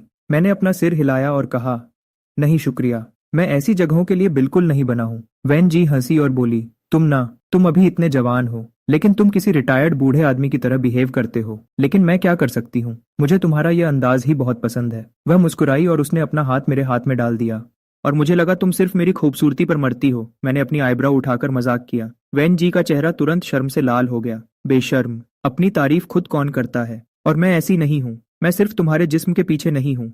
सच में? वैन जी ने अपनी तेवरियां चढ़ाईं। उसके बोलने के अंदाज में थोड़ा नखरा था। तुम बहुत बुरे हो, मैं तुमसे बात नहीं कर रही। मुंह बनाते हुए वह मजाक में आगे भाग गई। मैं उसके पीछे भागा। हम दोनों सड़क पर 2 छोटे बच्चों की तरह मस्ती करने लगे। मुझे उसे पकड़ने में ज्यादा देर नहीं लगी। अरे क्या हुआ? वह घूमी, की आंखों में हैरानी थी। आसपास कोई नहीं था। वेन जी ये बिना किसी हिचकिचाहट के ठीक मेरे सामने खड़ी हो गई। स्ट्रीट लाइट के नीचे अचानक सब कुछ शांत हो गया। मैं थोड़ा नीचे झुका और अपना चेहरा उसके चेहरे के पास लाया। तभी उसने अपने पैरों के बल खड़े होकर मुझे किस किया। थोड़ी ही दूर सुमुयुन अंधेरे में खड़ी होकर हमें देख रही थी। उसके चेहरे पर एक अजीब सा दर्द और दुहक दिखा, इससे पहले कि उसने अपना सिर नीचे किया और वह रात के अंधेरे में गायब हो गई। अगली सुबह सुमुयुन कंपनी के अंदर आई। लिन जियांग पहले से ही वहां उसका इंतजार कर रहा था। वह मुस्कुराया और उसके पास गया। चेयरमैन सू। सुमुयुन ने हाँ में सिर हिलाया। उसे देखते हुए, मुयुन। लिन जियांग थोड़ा हिचकिचाता हुआ लगा। क्या मैं तुम्हारे विला में रहने आ सकता हूँ? जिस जगह मैं रह रहा हूँ उसके पड़ोस में लोग हमेशा झगड़ा करते रहते हैं। मुझे थोड़ा डर लगता है। सुमुयुन ने गुस्से से देखा। मैं किसी से कहकर तुम्हारे लिए एक नई जगह का इंतजाम करवा दूंगी। लिन जियांग की आंखों में थोड़ी नाराजगी दिखी, लेकिन उसने जल्दी ही उसे छुपा लिया और बोला, मैं समझ गया। लिन जियांग ने अपना सिर नीचे किया और गुस्से में वहां से चला गया। दूसरी तरफ घर पर वेंजिए मुझसे एक छोटे बच्चे की तरह चिपट गई थी। जब भी उसे थोड़ा वक्त मिलता वह मेरे गले लग जाती। मेरा बिल्कुल भी काम पर जाने का मन नहीं है, उसने मुंह बनाते हुए मेरी बाहों में कहा। अच्छे बच्चे बनो। अगर तुम काम पर नहीं जाओगी तो मेरा खर्चा कौन उठाएगा? मैं धीरे से हंसा। अब मुझे समझ आया कि पुराने जमाने के राजा महाराजा खूबसूरत लड़कियों के पीछे क्यों पागल रहते थे। वेंजिए ने मुझे ध्यान से देखा। उसकी आंखों में मेरे लिए बहुत प्यार था। अब जल्दी जाओ, मैं दोपहर को तुम्हें लेने आऊंगा। ठीक है, मैंने मुस्कुराते हुए कहा। सच में? वेंजी की आंखें चमक उठी। हाँ बिल्कुल, मैंने हाँ में सिर हिलाया। तो फिर मुझे बाद में 3 किस चाहिए? नहीं, 5, और वह भी फ्रेंच किस। वेन जी ने शरारत से मुस्कुराते हुए आंख मारी। ठीक है, मैंने हंसते हुए हाँ कह दिया। वह खुशी खुशी चली गई और मैं सोफा पर बैठ गया। टीवी ऑन किया और फौजा मूवी चलाई। मुझे देखते हुए थोड़ी ही देर हुई थी कि अचानक मेरा फोन बज उठा। स्क्रीन पर मिस्टर सू का नाम देखकर मैंने तुरंत फोन उठाया। चेयरमैन सू। यान्सी, क्या तुम्हारे पास आजकल थोड़ा खाली वक्त है? मिस्टर सू की नर्म आवाज फोन से आई। हाँ है, क्या कोई बात है? मैंने पूछा। ऐसी कोई बड़ी बात नहीं है, मैं बस तुमसे तुम्हारे और मुयुन के बारे में बात करना चाहता था। मिस्टर सू की आवाज में थोड़ी चिंता थी। मेरा दिल थोड़ा बैठ गया। मुयुन, मैं जानता हूं कि तुम्हारे और मुयुन के बीच सब खत्म हो गया है, मिस्टर सू ने आह भरते हुए कहा। लेकिन हमें फिर भी एक बार मिलना चाहिए, है ना? मैंने कुछ नहीं कहा, बस चुपचाप उनकी बात सुनता रहा और उन्होंने आगे कहा, हमने एक कैफे में मिलने का फैसला किया। चेयरमैन सू, माफ कीजिएगा, मुझे थोड़ी देर हो गई। मैं वहां गया और बैठ गया। कोई बात नहीं, मैं ही थोड़ा जल्दी आ गया था। उम्मीद है मैंने तुम्हारा कोई जरूरी काम तो नहीं रोका। मिस्टर सू मुस्कुराए, हालांकि उनकी आवाज थोड़ी थकी हुई लग रही थी। क्या आजकल तुम्हारा कोई प्लान है? उन्होंने पूछा। मैं एक पल के लिए खामोश रहा। ऐसा कोई खास प्लान नहीं है। मैं बस थोड़ा ब्रेक लेना चाहता हूँ और आराम करना चाहता हूँ। तुम्हारे और मुयन के बारे में। मिस्टर सू लगता है कुछ और कहना चाहते थे। ये पुरानी बात हो गई है। सब खत्म हो गया है। मैंने आराम से जवाब दिया। वह किसी बेहतर इंसान के लायक है और मैं वह इंसान नहीं हूँ। क्या तुमने सच में इस बात को भुला दिया है? उन्होंने अचानक पूछा। उनकी आंखों में चिंता थी। मैंने हाँ में थोड़ा सिर हिलाया। हाँ, मैंने इस बात को भुला दिया है। जहां तक मेरा सवाल है, यह रिश्ता खत्म हो चुका है। मिस्टर सू ने ठंडी सांस ली। लगता है तुमने अपना मन बना लिया है। मैं खड़ा हो गया, जाने के लिए तैयार। चेयरमैन सू, मेरा ख्याल रखने के लिए आपका शुक्रिया। मैंने जाने के लिए सिर हिलाया। मुझे जाते हुए देखते हुए मिस्टर सू धीरे से बड़बड़ाए, मुयान, तुम सच में अपनी पूरी जिंदगी इस बात पर पछताओगी। मिस्टर सू से मिलने के बाद मुझे घर आए थोड़ी ही देर हुई थी कि मेरा फोन बजा। यह वेंजी का एक मैसेज था। तुम्हारी छोटी मैनेजर की तरफ से एक रिमाइंडर। प्लीज अपनी प्यारी गर्लफ्रेंड को दोपहर के 12 बजे से पहले लेने आ जाओ। वहां पहुंचने पर तुम्हें पेमेंट के रूप में अपनी गर्लफ्रेंड से 3 किस मिलेंगे। ये मैसेज पढ़कर मैं अपनी हंसी नहीं रोक पाया। मुझे समझ नहीं आ रहा था कि ये मेरे लिए इनाम था या उसके लिए। मिल गया, मैंने जल्दी से रिप्लाई किया। मैं सोच रहा हूँ कि मेरी प्यारी गर्लफ्रेंड को क्या चाहिए। लंच में? वेंजिए ने तुरंत जवाब दिया। क्या हम स्वीट एंड सावर रिब्स खा सकते हैं? हाँ बिल्कुल, मैंने जवाब दिया। मेहनत के लिए शुक्रिया हबी। स्वीट एंड सावर रिब्स बनाना मेरी खासियत थी और इसे बनाना ज्यादा मुश्किल भी नहीं था। मैंने अपनी जैकेट पहनी और रिब्स लेने के लिए सुपरमार्केट जाने के लिए तैयार हो गया। जैसे ही मैं निकलने वाला था, मेरा फोन फिर से बजा। ये लुजायू का फोन था। हम एक दूसरे को 6 साल से जानते थे। वह मेरे सबसे अच्छे दोस्तों में से एक था। हे यूजी, क्या चल रहा है? मैंने फोन उठाया। यान्सी, क्या तुम अभी फ्री हो? मुझे एक मदद चाहिए। मैंने थोड़ी हैरानी जताई। लुजायू एक अमीर खानदान से था। उनका मिल्क टी का बिजनेस था जो हर साल 1 बिलियन से ज्यादा का फायदा कमाता था। वह सच में एक अमीर बाप का बेटा था। अपने खानदानी बिजनेस का वारिस होने के नाते वह आजकल कंपनी में काफी नाम कमा रहा था। तुम जैसे अमीर घर के लड़के को भला मेरी क्या मदद चाहिए हो सकती है? मैंने हंसते हुए पूछा। तुम जोंगी चेन को जानते हो ना? लुजायू ने अचानक पूछा। मैंने हाँ में सिर हिलाया। हाँ, वह तुम्हारा बचपन का दोस्त है। तुमने कुछ समय पहले हमें मिलवाया था। वह से दाता। वह अभी एक गेमिंग कंपनी चला रहा है। मैंने सुना है कि उसका गेम लॉन्च होने वाला है। सही कहा। गेम बनकर तैयार है, लेकिन अब उसके पास मार्केटिंग के लिए पैसे कम पड़ रहे हैं। वह मेरे पास मदद के लिए आया था, लेकिन मेरी फैमिली अब और पैसा लगाने के लिए तैयार नहीं है। इसलिए मैं तुमसे पूछना चाहता था कि क्या तुम उसकी मदद कर सकते हो? एक गेमिंग कंपनी? हाँ, मैंने पहले कभी इस इंडस्ट्री में पैसा नहीं लगाया था और ऊपर से गेमिंग में पैसा लगाना काफी मुश्किल काम माना जाता है। देश की सबसे बड़ी इंटरनेट कंपनी टेंगफेई ग्रुप, वह हमेशा दूसरे गेम्स को कॉपी करके मार्केट पर कब्जा कर लेती है। इस वजह से इन्वेस्टर्स पैसा लगाने से पहले बहुत सोचते हैं। वह गेम एनिमे स्टाइल का है ना? मैंने पूछा। हाँ, गेम सच में काफी अच्छा है। उसकी कहानी भी काफी क्रिएटिव है। अगर मार्केटिंग सही से हुई तो ये गेम बहुत बड़ा हिट हो सकता है। लुजायू ने आगे कहा। मैंने मार्केटिंग के लिए जैसे तैसे 70 मिलियन का इंतजाम किया है, लेकिन ये सच में काफी नहीं है। अगर तुम मदद कर सको तो ये सारी मुश्किल हल हो जाएगी। मैंने थोड़ी देर सोचा और मदद करने का फैसला किया। ठीक है, आज दोपहर के 3 बजे मेरे पास थोड़ा वक्त है। जांग यीचेन को मेरे घर ले आओ, मैं उससे बात करूंगा। आखिरकार यह एक अच्छा मौका था। पैसे लगाने में हमेशा खतरा तो होता ही है, लेकिन इससे फायदा भी होता है। और वैसे भी मेरी क्षमता के हिसाब से अगर यह फेल भी हो गया तो मुझे इससे ज्यादा फर्क नहीं पड़ेगा। डन रहा। आज दोपहर को मिलते हैं। ओह, वैसे मैंने सुना कि तुम और वेंजिए साथ आ गए हो। यह सब इतनी जल्दी कैसे हो गया? लुजायू ने पूछा। यह एक लंबी कहानी है। जब आज दोपहर को मिलेंगे तब बताऊंगा। मैंने बात को टाल दिया। ठीक है, तब मिलते हैं। लुजायू ने फोन रख दिया। मैं सुपरमार्केट गया और कुछ रिब्स खरीदे। स्वीट एंड सावर रिब्स के लिए आपको खास तौर पर यही हिस्सा चुनना पड़ता है जिसमें मीट ज्यादा हो और तेल कम हो। शॉपिंग के बाद मैं खाना बनाने के लिए घर गया। जब लंच बनकर तैयार हो गया तो मैंने टाइम देखा। सुबह के 11 बज चुके थे। मैंने खाने को गर्म रखने के लिए वार्मर में डाल दिया और फिर वेंजी को लेने के लिए निकल गया। जल्दी ही मैंने अपनी गाड़ी पार्किंग लॉट में खड़ी कर दी। मैं यहाँ पहुंच गया हूँ। मैंने एक फोटो खींची और उसे भेज दी। इतनी मेहनत के लिए शुक्रिया हबी, वेंजी ने तुरंत जवाब दिया। आपसे सबसे ज्यादा प्यार करती हूँ हबी। मोई। मेरे चेहरे पर एक मुस्कान आ गई। मेरे दिल में एक मिठास सी घुल गई। ऐसा लगा जैसे एक सच्चे रिलेशनशिप में होने का एहसास सच में बहुत अलग था। इसमें एक ऐसी गर्मी और खुशी थी जो मैंने पहले कभी महसूस नहीं की थी। हबी? वेंजी उछलकर कार में बैठ गई। वह जोर से चिल्लाई। आज उसने एक प्रोफेशनल ऑफिस सूट पहना हुआ था, ब्लैक पैंटीहोज के साथ। वह मैच्योर और समझदार लग रही थी। अगर तुम्हारे एम्प्लॉयज ने तुम्हें ऐसे देख लिया तो क्या तुम्हारी बॉस वाली इमेज पूरी तरह खराब नहीं हो जाएगी? मैंने उसे छेड़ते हुए कहा। उन्हें देखने दो। उसने बिना रुके तुरंत जवाब दिया। अपने बॉयफ्रेंड को हबी कहने में क्या बुराई है? ला ला ला। मैंने अपना हाथ आगे बढ़ाया और धीरे से उसकी नाक को छुआ। पागल। कार के अंदर का माहौल बहुत प्यारा हो गया था। हमने बातें की और हंसे और सब कुछ बहुत ही नेचुरल लग रहा था। जब हम घर पहुंचे तो मैंने गर्मा गर्म खाना निकाला। वेंजी खुद को तारीफ करने से रोक नहीं पाई। वाओ, इसकी खुशबू कितनी अच्छी है। किसका बॉयफ्रेंड इतना अच्छा खाना बनाता है? मैं धीरे से हंसा। अगर तुम ऐसी बातें करती रही तो मैं हवा में उड़ने लगूंगा। तो फिर तुम्हें मुझे भी अपने साथ ले जाना पड़ेगा, वेंजी ने फिर से मजाकिया अंदाज में कहा। उसे इतना खुश देखकर मुझे एक ऐसी खुशी मिली जिसे मैं शब्दों में बयान नहीं कर सकता। खाना खाते वक्त उसने रिब का एक टुकड़ा उठाया और मेरे बोल में रख दिया। हबी पहले खाएंगे, पागल। मैं मुस्कुराया और रिब का एक टुकड़ा खाया। वेंजी ने आज मेरे हाथ का बना खाना बड़े मजे से खाया। उसे मजे से खाते हुए देखकर मैं अपनी मुस्कान रोक नहीं पाया। मेरा दिल खुशी से भर गया। खाने के बाद वेंजी ने एक पेट भरने वाली डकार ली। बहुत स्वादिष्ट था। मैं खड़ा हुआ। ठीक है, तुम जाकर आराम करो, बर्तन मैं धो दूंगा। बिल्कुल नहीं, मैं धोऊंगी। उसने जल्दी से सारे बोल्स और चॉपस्टिक्स उठाए और खुद किचन की तरफ चली गई। मैं किचन के पास खड़ा हो गया और उसकी मदद करने लगा। मुझे एक सुकून भरी खुशी महसूस हो रही थी। दूसरी तरफ सुमुयुन का मूड बहुत खराब था। उसने अपने हाथ के डॉक्यूमेंट्स को जोर से टेबल पर पटका। इस पार्टनरशिप की कीमत 10% क्यों बढ़ गई? उसने गुस्से में पूछा।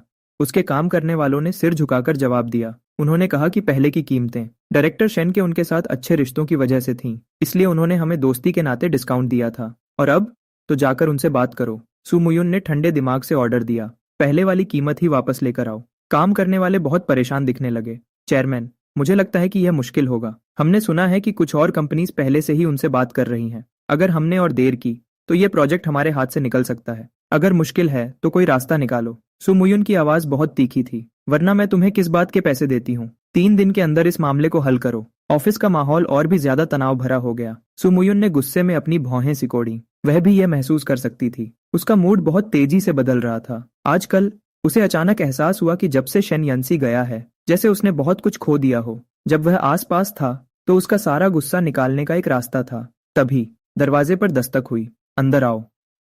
सुमुयुन ने खुद को संभाला और दरवाजा खोलने को कहा। चेयरमैन, हमें विला से खबर मिली है। पुराने चेयरमैन ने आज शेन यंसी से मुलाकात की थी। सुमुयुन हैरान रह गई। उन्होंने क्या बात की?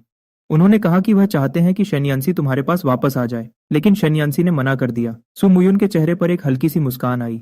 शेन यंसी, ओह शेन यंसी, क्या उसे सच में लगता है कि वह और वेंजी हमेशा साथ रहेंगे? वह इंतजार कर रही थी, वेन फैमिली के कुछ करने का इंतजार, जो शेन यंसी और वेंजी को अलग कर दे। अगर ऐसा हुआ तो उसके पास अभी भी एक मौका होगा। उस पर नजर रखो। पता करो कि शेन यंसी आखिर कर क्या रहा है। सुमुयुन ने ठंडे दिमाग से ऑर्डर दिया। उस दोपहर मेरे घर पहुंचने के थोड़ी देर बाद ही दरवाजे पर दस्तक हुई। जरूर लियू जेयू और जांग यिचियान होंगे। मैं दरवाजा खोलता हूँ और मुझे जांग यिचेन के चेहरे पर बहुत ज्यादा थकान दिखाई देती है। इस गेम के लिए ऐसा लग रहा था जैसे वह कई दिनों से सोया नहीं है। सच ही कहा है किसी ने, एक एक पैसे के लिए बड़े से बड़ा इंसान भी मजबूर हो जाता है। ये बात बिल्कुल सच लग रही थी। यांगसी, मुझे पुराने लियू ने तुम्हारे बारे में सब बता दिया है, जांग यिचेन ने कहा। ऐसे समय पर तुम्हें परेशान करने के लिए माफी चाहता हूँ। अगर मेरे पास कोई और रास्ता होता तो मैं तुम्हें बिल्कुल भी परेशान नहीं करता। कोई बात नहीं, मैं भी एक बिजनेसमैन हूँ। अगर प्रोजेक्ट अच्छा है तो बस वही काफी है। परेशान करने की चिंता मत करो, मैंने मुस्कुराते हुए जवाब दिया। जांग यिचेन की आंखों में थोड़ा कॉन्फिडेंस दिखा। उसने 3 साल लगाए थे और लगभग $100 मिलियन खर्च किए थे ताकि वह खुद इस गेम को बना सके। उसे इस प्रोजेक्ट पर पूरा भरोसा था। अगर इसकी मार्केटिंग सही से की जाए तो इससे बहुत अच्छी कमाई होगी। मैंने पूछा, क्या तुम गेम लेकर आए हो? हाँ, लाया हूँ, जांग यिचेन ने अपना लैपटॉप खोलते हुए जवाब दिया। आप खुद देख लीजिए। गेम के ग्राफिक्स सच में बहुत अच्छे थे। हालांकि यह एक एक्शन गेम था, लेकिन इसके नज़ारे बहुत सुंदर थे और कैरेक्टर्स भी कमाल के लग रहे थे। इसमें कोई शक नहीं था कि यह गेम एनिमे के फैंस को बहुत पसंद आएगा। इसके साथ ही इसमें लड़ने के इफेक्ट्स भी बहुत स्मूथ थे। मैंने लगभग 2 घंटे तक इस गेम को खेलकर चेक किया और मुझे ये बहुत अच्छा लगा। मुझे लगता है कि ये प्रोजेक्ट काफी मजबूत है। मैंने हाँ में सिर हिलाया। तुम्हें क्या लगता है इसमें कितने प्लेयर्स आ सकते हैं? मैंने पूछा। अगर मार्केटिंग अच्छी रही तो हमें लगता है कि रोज खेलने वाले लोग लगभग 15 मिलियन तक पहुंच सकते हैं, जांग यिचेन ने पूरे भरोसे के साथ जवाब दिया। मैंने थोड़ा सोचते हुए अपनी भौहें सिकोड़ी। तुम्हें पता होना चाहिए कि अभी मार्केट में जो सबसे बड़ा मोबाइल गेम चल रहा है उसके भी रोज के सिर्फ 5 मिलियन एक्टिव यूजर्स हैं। मुझे पता है, पर मुझे अपने गेम पे पूरा भरोसा है। मुझे सच में लगता है कि यह एक बेहतरीन चीज है। जांग इचेन थोड़ा घमंडी लग रहा था, लेकिन उसके अंदर कॉन्फिडेंस भी कूट कूट कर भरा था। तुम्हें कितने पैसे लगाने की जरूरत है? मैंने आगे पूछा। अभी हमें मार्केटिंग के लिए लगभग $300 मिलियन चाहिए। मिस्टर लू ने हमें पहले ही 70 मिलियन दे दिए हैं, तो अभी हमें $230 मिलियन की और जरूरत है। अगर आप पैसे लगाने के लिए तैयार हैं तो हम आपको कंपनी में 35% हिस्सा देने को तैयार हैं। जांग इचेन ने मेरी तरफ देखा। उसकी आंखों में उम्मीद साफ दिख रही थी। $230 मिलियन के बदले 35% हिस्सा। अगर मार्केट के हिसाब से देखा जाए और अगर गेम अच्छा चला तो ये कीमत गलत नहीं थी, लेकिन क्योंकि गेम अभी तक मार्केट में नहीं आया था, इसलिए कोई नहीं कह सकता था कि ये कैसा चलेगा। 35% हिस्सा थोड़ा कम लग रहा था। मैंने थोड़ी देर के लिए सोचा और फिर कहा, मुझे 45% हिस्सा चाहिए। ये नंबर सुनते ही जांग इचेन अचानक परेशान हो गया। वह जानता था कि अगर वह मान गया 45% हिस्सा देने के लिए तो कंपनी में सबसे ज्यादा ताकत मेरे पास आ जाएगी। मैं समझता हूं कि तुम किस बात से डर रहे हो, मैंने मुस्कुराते हुए कहा। चाहे मेरे पास 45% हिस्सा हो, लेकिन उसके बदले मिलने वाले 45% वोटिंग राइट्स हम कॉन्ट्रैक्ट में तुम्हारे नाम कर सकते हैं। तुम मेरी जगह उनका इस्तेमाल कर सकते हो। इसका मतलब मुझे सिर्फ 45% का मुनाफा चाहिए, लेकिन अपने फायदे को बचाने के लिए मुझे बोर्ड ऑफ डायरेक्टर्स में फैसला रोकने की ताकत चाहिए होगी। अगर तुम तैयार हो तो मैं इस इन्वेस्टमेंट को बढ़ाकर $300 मिलियन कर सकता हूं। मैंने उसके आगे एक कॉन्ट्रैक्ट रखा। ये मेरी शर्तें हैं, तुम आराम से सोच लो। जांग इचेन थोड़ी देर के लिए खामोश रहा, फिर उसने हाँ में सिर हिलाया। मुझे मंजूर है। बहुत अच्छा, मैंने सिर हिलाया। मैं खुश था। क्या तुम्हारे पास कल सुबह का वक्त है? हम तब कॉन्ट्रैक्ट साइन कर सकते हैं। कोई बात नहीं, जांग इचेन ने जवाब दिया। जब बिजनेस की सारी बातें खत्म हो गईं, तो हम अपनी आम बातों पर आ गए। तुम और सू मुयुन। उसने मेरी तरफ देखा। वह असल में लिन जियांग के बारे में बहुत पहले से जानता था और उसने पहले मुझे सू मुयुन को छोड़ देने की सलाह भी दी थी। उस समय मैं ऐसा कभी नहीं कर पाया क्योंकि वह मेरे दिल के बहुत करीब थी। उसने ही मुझे नरक से बाहर निकाला था और मैं उसे छोड़ने की सोच भी नहीं सकता था। अब सब खत्म हो गया है, मैंने आराम से जवाब दिया। मैंने उसे जो 100 पॉइंट्स दिए थे अब वह 0 हो चुके हैं। मैंने उसे 100 मौके दिए। अगर उसने मेरे लिए सिर्फ एक बार भी आवाज उठाई होती तो मैं उसे छोड़कर कभी नहीं जाता, लेकिन उसने कुछ नहीं किया। इसलिए आखिर में मैंने जाने का फैसला कर लिया। जब सब कुछ खत्म हो ही गया है तो क्यों ना मैं अपनी नई जिंदगी का मजा लूं। जेयू मुस्कुराया और बोला, तुम्हारा और वेंजिए का क्या चल रहा है? वह मुझे छेड़ने लगा। वह मेरी पड़ोसी है। बस हम दोनों अचानक एक साथ आ गए। मैंने आराम से जवाब दिया, बाय बाय। ऐसा लग रहा है जैसे तुम्हारे चेहरे से मिठास टपक रही है। जेयू हंसने लगा। मुझे लगता है कि वेंजिए तुम पर सुमुयुन से ज्यादा अच्छी लगती है। मैंने तुम्हारी वह पोस्ट देखी थी जिसमें तुमने अपने रिलेशनशिप के बारे में बताया था। वह जिस तरह तुम्हें देखती है उसमें बहुत प्यार है उसके मुकाबले। सुमुयुन ने तुम्हें कभी इस तरह नहीं देखा। मैंने चुपचाप अपना सिर हिलाया। हाँ, वह मेरे लिए बिल्कुल सही है। मेरा यकीन करो, जेयू ने कहा। आंखें झूठ नहीं बोलती। मुझे भी यही उम्मीद है। मैंने खिड़की से नीचे देखा। वेंजिए बहुत ही प्यारी लड़की है। मुझे लगता है कि हम दोनों एक साथ बहुत खुश रहेंगे। जेयू ने मुस्कुराकर सिर हिलाया। तुम दोनों जरूर खुश रहोगे। मुझे उम्मीद है कि मुझे जल्दी ही तुम्हारी शादी में पीने का मौका मिलेगा, उसने छेड़ते हुए कहा। तुम चिंता मत करो, जब वह वक्त आएगा तो तुम ही मेरे बेस्ट मैन बनोगे, मैंने मुस्कुराकर जवाब दिया। हाँ हाँ, जब ऐसा होगा तो मुझे देखना पड़ेगा कि क्या तुमने मेरे लिए कोई अच्छी ब्राइड्समेड ढूंढी है या नहीं, जेयू ने हंसते हुए कहा। मैंने वादा किया। चिंता मत करो, मैं तुम्हारे लिए कोई ढूंढ दूंगा। तभी अचानक मेरा फोन बजा। वह वेंजिए का मैसेज था। हबी, मेरे घर वाले चाहते हैं कि आज रात हम दोनों डिनर पर आएं। उसके मैसेज में थोड़ी घबराहट लग रही थी। मैं थोड़ा हैरान रह गया। क्या यह घर वालों से मिलने का वक्त था? मैं थोड़ी देर के लिए रुका, फिर मैंने एक सिंपल ओके लिखकर जवाब दे दिया। जब वेंजिए ने अपने फोन पर वह मैसेज देखा तो उसके चेहरे पर एक प्यारी सी मुस्कुराहट आ गई। उसने खुशी से जवाब दिया, है हबी, मैं थोड़ी देर में घर पहुंच रही हूँ, फिर हम मेरे घर चलेंगे। तुम चिंता मत करो, मेरे मम्मी पापा बहुत अच्छे लोग हैं और वह तुम्हें पहले से ही बहुत पसंद करते हैं। अगर कुछ गड़बड़ हुई तो हम कह देंगे कि मैं प्रेग्नेंट हूँ। उसका मैसेज देखकर मेरे पास बोलने के लिए कुछ नहीं बचा। प्रेग्नेंट? ऐसी बातें सिर्फ वेंजिए ही कर सकती है। मैंने तो अभी तक उसके साथ ऐसा कुछ किया भी नहीं था। अगर वे प्रेग्नेंट होती तो इसका मतलब मेरे साथ बहुत बड़ा धोखा हो रहा था। तो तुम्हारे पेट में स्वीट एंड सावर रिब्स हैं, वेंजिए ने आगे लिखा। यह पढ़कर मैं अपनी हंसी रोक नहीं पाया और जोर से हंस पड़ा। वह सच में बहुत प्यारी थी। मुझे हंसते हुए देखकर जेयू ने हैरानी से पूछा, क्या बात है, तुम बहुत खुश लग रहे हो। मैं आज रात वेंजिए के घर डिनर पर जा रहा हूँ, मैंने मुस्कुराकर जवाब दिया। हाँ, मतलब लड़की के घर वालों से मिलना, जेयू ने छेड़ते हुए कहा। तुम तो बहुत जल्दी आगे बढ़ रहे हो। अगर तुम मुझे कुछ दिनों में ये कहो कि वेंजिए प्रेग्नेंट है तो मुझे बिल्कुल हैरानी नहीं होगी। मैंने ऊपर देखा, थोड़ा सोचा और कहा, फिर तुम भी थोड़ी मेहनत करो। हटो यार, इस सिंगल बंदे को और परेशान मत करो। जेयू ने हंसते हुए मुझे धक्का दिया। लिू जेयू और जांग इचन को विदा करने के बाद मैं सोफा पर बैठ गया और सोचने लगा। बेशक मैंने वेन फैमिली के बारे में सुन रखा था, शंघाई में और पूरे देश में भी। वेन फैमिली का नाम बहुत बड़ा था। आजकल वेन फैमिली का सारा बड़ा बिजनेस वेंजिए ही संभालती थी। उसके आने के बाद से उनका बिजनेस बहुत बढ़ गया था और उनकी तरक्की एक नए लेवल पर पहुंच गई थी। मैंने अपना फोन निकाला और वेंजिए की चैट खोली। मुझे थोड़ी घबराहट हो रही थी। आखिर मैं पहली बार वेन फैमिली के घर जा रहा था। कुछ तोहफा ले जाना तो जरूरी था। मुझे किस तरह का तोहफा तैयार करना चाहिए? मैंने उसे एक मैसेज भेजा। कुछ ही सेकंड्स के बाद वेंजिए का जवाब आया। मैंने अपनी तरफ से सब कुछ तैयार कर लिया है।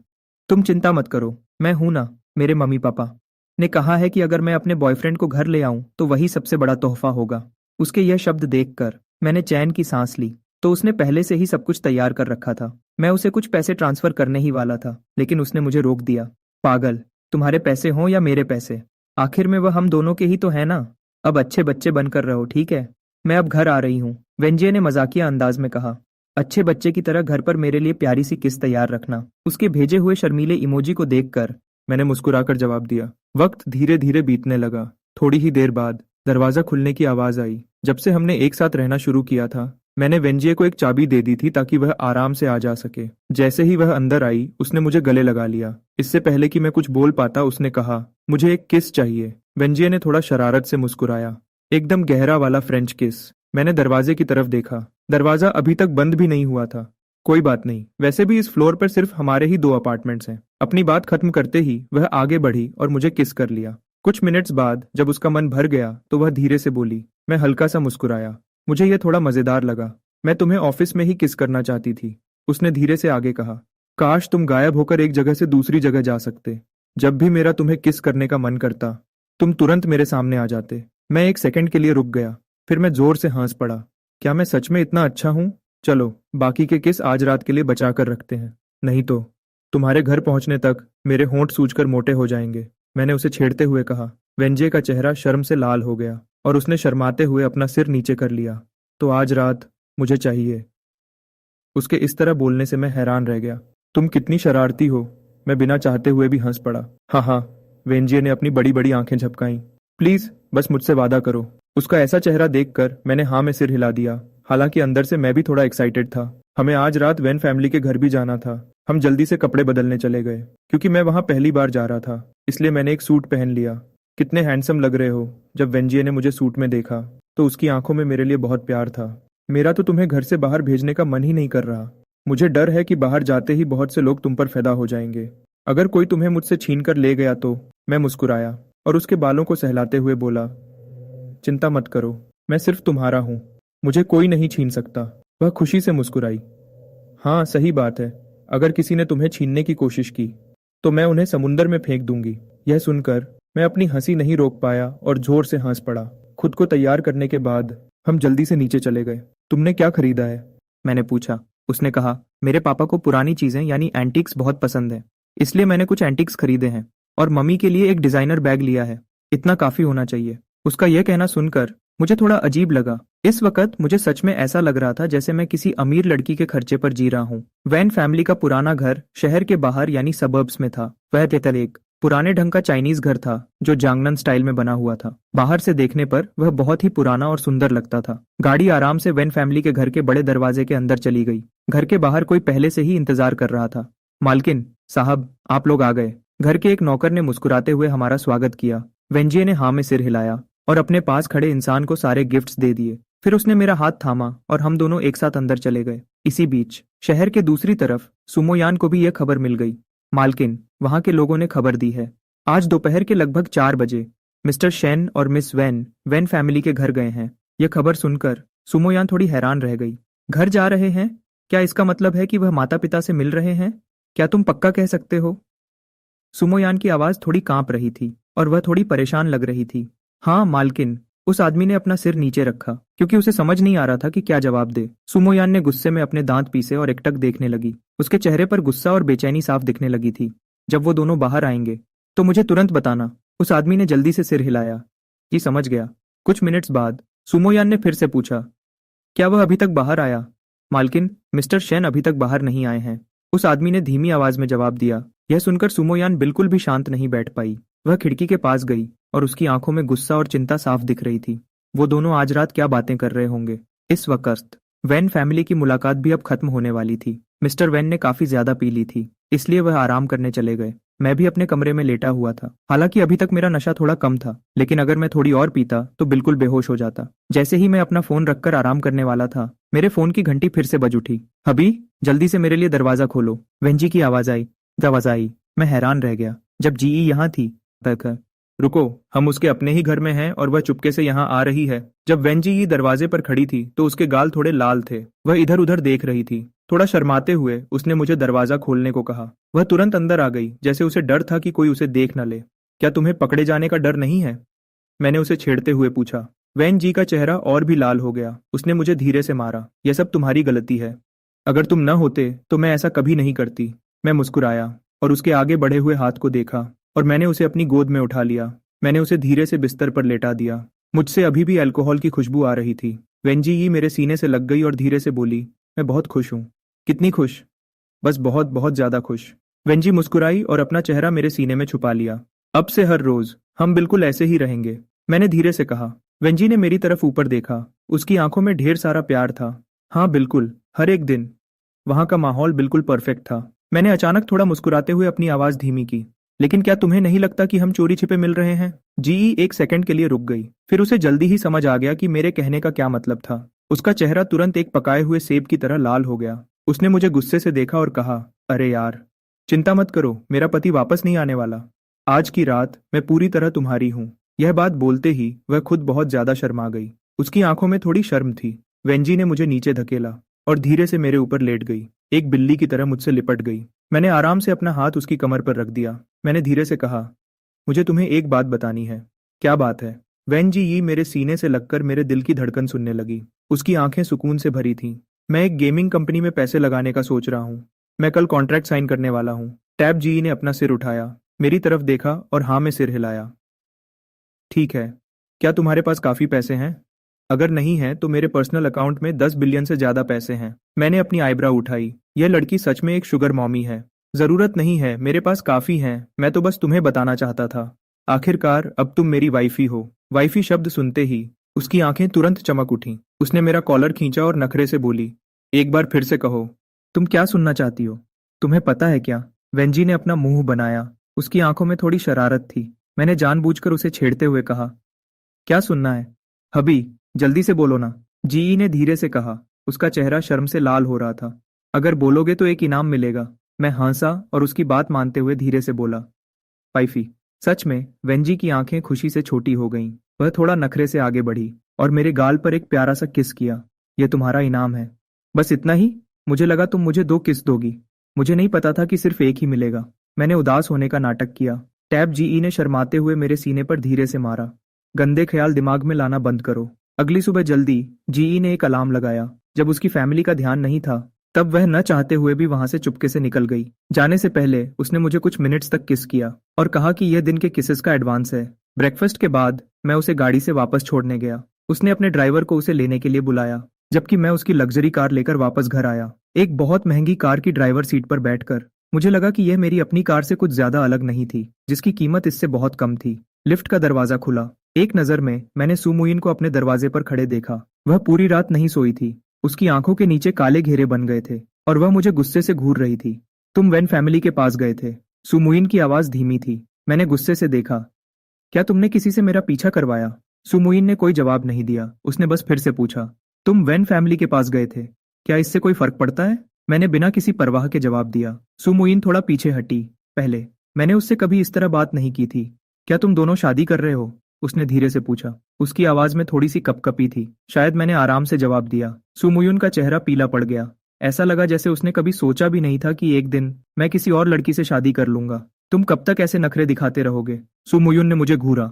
मैं लिनजियांग को हमेशा के लिए गायब कर सकती हूँ। तुम्हें उसे फिर कभी नहीं देखना पड़ेगा। अगर यह पहले की बात होती तो शायद मैं बहुत खुश होता, लेकिन अब मुझे इस बात से कोई फर्क नहीं पड़ता था। सुमुयुन, हमारे बीच सब खत्म हो गया है। मैंने आराम से कहा। नहीं रुको, ऐसा लगता है कि हमारा रिश्ता कभी शुरू ही नहीं हुआ था। सुमुयुन का चेहरा और भी पीला पड़ गया। उसके होंठ थोड़े कांप रहे थे। तुम्हारी नजरों में मैं हमेशा एक छुपा हुआ राज ही था। जो कुछ भी तुमने लिनजियांग को दिया मुझे वही सबसे ज्यादा चाहिए था, लेकिन अब मुझे वह नहीं चाहिए। मैं अंदर जाने के लिए घूमा। तभी सू मुयुन पीछे से बोली, जो मैंने उसे दिया वह मैं तुम्हें भी दे सकती हूँ, बस तुम वापस आ जाओ। उसकी आवाज में थोड़ी मिन्नत थी। मैं एक पल के लिए रुका, फिर पीछे मुड़कर उसे देखा। कोई जरूरत नहीं है, हम वापस नहीं जा सकते। जिस दिन से मैंने जाने का फैसला किया था तब से मेरी आवाज बिल्कुल शांत थी। अब पीछे मुड़ने का कोई रास्ता नहीं था। कोई भी तुम्हारा हमेशा इंतजार नहीं करेगा, सू मुयुन, मैंने आराम से कहा। मैं तुम्हारा बहुत शुक्रगुजार हूं कि तुमने उस वक्त मुझे उस अंधेरे से निकाला था, लेकिन इन सब सालों में मैंने तुम्हारे लिए दिल जान से काम किया है। इसे तुम्हारे उस एहसान का बदला समझ लो। अब से हम दोनों अलग हैं। चलो अब हम अपने अपने रास्ते पर चलते हैं। सुमुयुन ने तुरंत मुझे पीछे से गले लगा लिया। वापस आ जाओ। मैं ऐसा दिखावा कर सकती हूँ जैसे तुम्हारे और वेंजिए के बीच कुछ नहीं हुआ। मैं लिनजियांग को भी भेज दूंगी। मैं सबको हमारे रिश्ते के बारे में बता दूंगी। हम शादी कर सकते हैं। हमारी शादी हो सकती है। आगे चलकर हमारे बच्चे भी हो सकते हैं। बस तुम वापस आ जाओ। मैं तुम्हें यह सब दे सकती हूँ। मैंने सुमुयुन के हाथ अपने ऊपर से हटाए। मुझे माफ कर दो। मुझे यह सब नहीं चाहिए। चली जाओ। चलो अब अपनी कहानी को यहीं खत्म करते हैं। यह कहकर मैंने दरवाजा खोला और अंदर चला गया, बंद दरवाजे को घूरते हुए। सू मुयुन हंसी। शेन यंसी, क्या तुम्हें सच में लगता है कि तुम मुझे छोड़ सकते हो? तुम और वेंजिए कभी शादी नहीं कर पाओगे। सू मुयुन के जाने के थोड़ी देर बाद ही जांग यिचेन वहां आया। मिस्टर शेन, ये रहा हमारा कॉन्ट्रैक्ट। एक बार देख लीजिए। उसने पेपर्स मेरे हाथ में दिए। मैंने जल्दी से उसे ऊपर ऊपर से देखा। इसमें कोई गलती नहीं थी, इसलिए मैंने उसे टेबल पर रख दिया और ऊपर देखकर उससे पूछा, क्या तुमने अच्छे से सोच लिया है? अगर तुम्हारा गेम हिट हो गया तो लगभग आधी कमाई मेरी होगी। क्या तुम्हें नहीं लगता कि तुम्हारा नुकसान हो रहा है? अभी भी पीछे हटने का वक्त है। जांग यिचेन ने अपना सिर हिलाया। उसने पक्के इरादे से कहा, नहीं, अगर आप पैसे नहीं लगाते तो हमारी कंपनी और यह गेम कब का खत्म हो चुका होता। आपने बहुत सारे पैसे लगाए हैं, इसलिए आपको बड़ा हिस्सा मिलना बिल्कुल सही है। अगर मैं इतनी छोटी सी बात भी नहीं समझता तो आप मेरे ऊपर कभी पैसे लगाते ही नहीं। सही कहा ना? मैंने हाँ में सिर हिलाया। अब बिना किसी हिचकिचाहट के मैंने पेन उठाया और कॉन्ट्रैक्ट पर अपने साइन कर दिए। जैसे ही मैंने पेपर से पेन उठाया, ये डील पक्की हो गई। मैं आज दोपहर को ही पैसे तुम्हारे पास भेज दूंगा। मैंने कॉन्ट्रैक्ट बंद किया, उसकी तरफ देखा और पूछा, वैसे तुम इसकी मार्केटिंग कब शुरू करने वाले हो? कल से, जांग यिचेन ने पूरे भरोसे के साथ मुस्कुराते हुए कहा। इतनी जल्दी? हाँ, गेम पूरी तरह से तैयार है। आप कह सकते हैं कि सब कुछ तैयार है, बस हमें एक सहारे की जरूरत थी। अब जब वह सहारा मिल गया है तो हम बिल्कुल भी देर नहीं करेंगे। मैंने खुश होकर सिर हिलाया। मुझे उम्मीद है कि तुम मुझे वैसा ही काम दिखाओगे जैसा रिजल्ट मैं चाहता हूँ। जांग यिचेन ने मुस्कुराते हुए सिर हिलाया। हम आपको निराश नहीं करेंगे। हम दोनों एक दूसरे को देखकर मुस्कुराए, क्योंकि अब सारी बातें हो चुकी थीं, इसलिए आगे कुछ और कहने की जरूरत नहीं थी। कॉन्ट्रैक्ट साइन करने के बाद जांग यिचेन वहां से चला गया। दूसरी तरफ सुमुयुन अपनी कंपनी वापस चली गई। जैसे ही उसने ऑफिस के अंदर कदम रखा, लिन जियांग तुरंत उससे मिलने के लिए भागा। उसके चेहरे पर एक बड़ी सी मुस्कुराहट थी। जैसे ही वह कुछ कहने वाला था, सुमुयुन ने ऐसा दिखाया जैसे उसने उसे देखा ही नहीं। उसने चेयरमैन के ऑफिस का दरवाजा खोला और सीधे अंदर चली गई, और लिन जियांग वहां खड़ा बहुत अजीब महसूस करने लगा। अपनी ऑफिस की चेयर पर बैठे हुए सुमुयुन अभी भी उसी बारे में सोच रही थी जो अभी हुआ था। एक अजीब से डर ने उसके दिल को घेर लिया था। यह पहली बार था जब उसने ऐसा महसूस किया था। ऐसा लग रहा था जैसे उसकी जिंदगी की सबसे जरूरी चीज उससे हमेशा के लिए छिन गई हो। यह सच में बहुत गंदा एहसास था। तभी दरवाजे पर दस्तक हुई। एक स्टाफ मेंबर अंदर आया। चेयरमैन, हमें अभी अभी एक खबर मिली है। मिस्टर शेन ने कल एक गेमिंग कंपनी में पैसे इन्वेस्ट किए हैं। उन्होंने आज सुबह ही ऑफिशियली कॉन्ट्रैक्ट साइन किया है। उनका इन्वेस्टमेंट अमाउंट लगभग 200 मिलियन के आसपास है। सू मुयुआन ने गुस्से से देखा।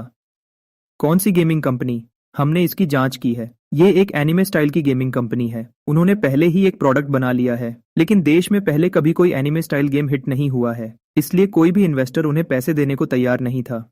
सुमुयुआन थोड़ी देर के लिए चुप हो गई और उसकी उंगलियां अपने आप डेस्क को थपथपाने लगीं। इस वक्त उसकी और शेन यान्सी की जिंदगी का आपस में कोई लेना देना नहीं था। अगर वह उनके बीच कोई नया रिश्ता बनाना चाहती थी तो शायद यह उसके लिए एक अच्छा मौका था। इस कंपनी से कांटेक्ट करो, उन्हें बताओ कि मैं खुद इसमें 100 मिलियन इन्वेस्ट करना चाहती हूँ। एम्प्लॉई यह सुनकर हैरान रह गया। चेयरमैन, हमारी कंपनी गेमिंग सेक्टर में काम नहीं करती। अचानक इन्वेस्ट करना।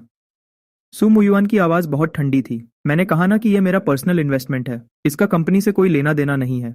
बस जैसा मैंने कहा वैसा करो। एम्प्लॉई की आगे कुछ भी पूछने की हिम्मत नहीं हुई और वह बस अपना सिर हिलाकर पीछे हट गया। एम्प्लॉई को बाहर जाते हुए देखकर सू मुयुआन की आंखें गहरी हो गईं। तुम मेरे हो, मेरे हाथ से निकलने के बारे में सोचना भी मत। जैसे ही वह एम्प्लॉई ऑफिस से बाहर आया, लिन जियांग ने उसे रोक लिया। चेयरमैन को क्या हुआ है? उसने ऐसे ही नॉर्मल बनते हुए पूछा। कुछ खास नहीं। चेयरमैन ने अभी एक गेमिंग कंपनी में इन्वेस्ट करने का फैसला किया है। एम्प्लॉई ने आम तरीके से जवाब दिया। एक गेमिंग कंपनी? लिन जियांग ने गुस्से से देखा। हाँ, वैसे ये थोड़ा अजीब है। मिस्टर शेन ने अभी अभी उसमें इन्वेस्ट किया है और चेयरमैन ने भी तुरंत वैसा ही किया। शायद उन्हें मिस्टर शेन के फैसले पर बहुत भरोसा है। लिन जियांग का चेहरा तुरंत उतर गया। शेन यान्सी ने इन्वेस्ट किया तो सू मुयुआन ने भी इन्वेस्ट कर दिया? क्या सू मुयुआन अभी भी उस लड़के के पीछे पड़ी हुई है? ये बिल्कुल मंजूर नहीं है। उसने अपना पूरा दिमाग लगाया था ताकि शेन यान्सी को रास्ते से हटा सके, लेकिन अब देखने पर लगता है कि वही एक जोकर की तरह लग रहा था। लिन जियांग ने अपने दांत पीसे। उसने अपनी मुट्ठियां इतनी जोर से बांध लीं कि उसकी उंगलियां सफेद पड़ गईं। शेन यान्सी, हमेशा तुम ही क्यों होते हो? तुम तो पहले ही जा चुके हो, तो फिर तुम अभी भी मेरे लिए खतरा कैसे बने हुए हो? भाड़ में जाओ तुम। जब लिन जियांग गुस्से में अपने दांत पीस रहा था तभी उसके फोन की घंटी बजी। भाई, मैंने आपके कहे मुताबिक इन्वेस्ट कर दिया है। आज भी स्टॉक बहुत तेजी से ऊपर जा रहा है। बस अब पैसे आने का इंतजार करो। लिन जियांग ने स्क्रीन की तरफ देखा और उसे थोड़ा सुकून मिला। जिस स्टॉक में उसने इन्वेस्ट किया था वह हाल ही में बहुत तेजी से ऊपर जा रहा था। अगर वह इसे आराम से बेच पाता तो न सिर्फ वह कंपनी से चुराए हुए 30 मिलियन रुपए वापस कर पाता, बल्कि उसे अच्छा प्रॉफिट भी होता। ठीक है, मैं तुम्हारी अच्छी खबर का इंतजार करूंगा, लिन जियांग ने जवाब दिया। उसी वक्त मुझे वेंजे का एक मैसेज मिला। एक खबर मिली है। वह स्टॉक फ्राइडे को मार्केट बंद होने के बाद पूरी तरह गिरने वाला है। ये देखकर मुझे बिल्कुल हैरानी नहीं हुई। कोई भी स्टॉक हमेशा के लिए ऊपर नहीं जा सकता और इस स्टॉक का हाल ही में ऊपर जाना बिल्कुल अजीब था। यह साफ तौर पर आम इन्वेस्टर्स को फंसाने का एक खेल था। फ्राइडे को स्टॉक गिरने का टाइम भी जानबूझकर चुना गया था क्योंकि वीकेंड पर मार्केट बंद रहता है। आम इन्वेस्टर्स चाहकर भी उसे बेच नहीं पाएंगे। वह बस लाचार होकर अपने पैसे डूबते हुए देखते रहेंगे। अच्छा हुआ मैंने पहले ही बेच दिया, मैंने जवाब दिया। मेरे हबी कितने कमाल हैं, वेंजे ने तुरंत जवाब दिया। ओ माय गॉड, मेरे हस्बैंड इतने समझदार कैसे हैं? किसेस। मैं अपनी हंसी नहीं रोक पाया। मुझे मानना पड़ेगा कि मिस वेन को खुश करना बहुत अच्छे से आता था, लेकिन जहां तक पैसे की बात थी मैं उनसे मुकाबला नहीं कर सकता था। वह एक ऐसी शुगर मॉमी थी जो आराम से अरबों रुपए खर्च कर सकती थी और मैं तो बस थोड़े से पैसे वाला एक छोटा मोटा बॉस था। हे, मुझे थोड़ी शर्म आ रही है। अब से मैं अपनी शुगर मॉमी के भरोसे ही रहूंगा। मैंने मजाक किया तो वेंजे ने एक हंसते हुए इमोजी के साथ जवाब दिया। लेकिन शुगर मॉमीज को बदले में कुछ चाहिए भी होता है, पता है ना? मैंने मुस्कुराते हुए टाइप किया। तुम्हें बदले में क्या चाहिए? क्या मैं तुम्हें एक किस दे दूं? किस तो चाहिए ही, लेकिन मुझे तुम्हारे एब्स भी देखने हैं, वेंजे ने जवाब दिया और मैंने हैरानी से अपनी आईब्राउ उठाई। वैसे मैं हमेशा से ही वर्कआउट करता आ रहा था। हाँ, मेरे पास एब्स तो थे, लेकिन मेरा शरीर दिखावे के लिए नहीं, असली ताकत के लिए बना था। उन लोगों की तरह नहीं जो सिर्फ बॉडी बिल्डिंग के लिए ट्रेनिंग करते हैं। ये लड़कियों को बहुत पसंद आता है, तुम्हें पता है ना? क्या सच में ऐसा है? ऐसे काम नहीं चलेगा। मैंने जानबूझकर उसे सस्पेंस में रखा ताकि कोई मेरी फोटोज का गलत इस्तेमाल ना कर सके। मैं ऐसा कभी नहीं करूंगी, वेंजे ने तुरंत जवाब दिया। मैं काम के बाद मिलकर ही उन्हें टच कर लूंगी। मुझे फोटोज देखने की क्या जरूरत है? उसकी इस बेचैन आवाज ने मुझे जोर से हंसने पर मजबूर कर दिया। ठीक है, पहले मैं तुम्हें लेने आता हूँ। काम खत्म होने के बाद मैं ठीक टाइम पर उसकी कंपनी के नीचे पहुंच गया। जैसे ही मैं गाड़ी से बाहर निकला तभी जीई सीधा आकर मुझसे लिपट गई। उसके हाथ हर जगह घूम रहे थे। मैंने मजबूरी से उसकी तरफ देखा। क्या तुम थोड़ा सब्र नहीं कर सकती? तब जीई ने ऊपर देखा और मुझे घूरा और पूरे हक से बोली, बिल्कुल नहीं, अब मेरी ड्यूटी खत्म हो चुकी है। मैं जो चाहूं वह कर सकती हूँ। यह औरत सच में बहुत बेबाक है, लेकिन यह एहसास बिल्कुल भी बुरा नहीं है। सु मुयुन का ऑर्डर मिलने के बाद स्टाफ ने तुरंत जांग इचन से कांटेक्ट किया। जब जांग इचन को कॉल आई तो वह हैरान रह गया। एक ऐसा प्रोजेक्ट जिसकी कुछ दिन पहले तक किसी को परवाह नहीं थी, अब कोई उसमें जल्दी से पैसे लगाने के लिए तैयार था। मुझे माफ कीजिए, लेकिन अभी हम सच में कोई दूसरा इन्वेस्टमेंट लेने के बारे में नहीं सोच रहे हैं। जांग इचन की आवाज नर्म थी लेकिन उसमें मजबूती थी। स्टाफ ने बिल्कुल नहीं सोचा था कि उन्हें मना कर दिया जाएगा और उन्होंने पूछा, हम 100 मिलियन इन्वेस्ट करने के लिए तैयार हैं, वह भी सिर्फ 5% शेयर्स के बदले। इसके साथ ही हम कंपनी के कामकाज में कोई दखल नहीं देंगे। चलाने का पूरा हक से आपके पास ही रहेगा।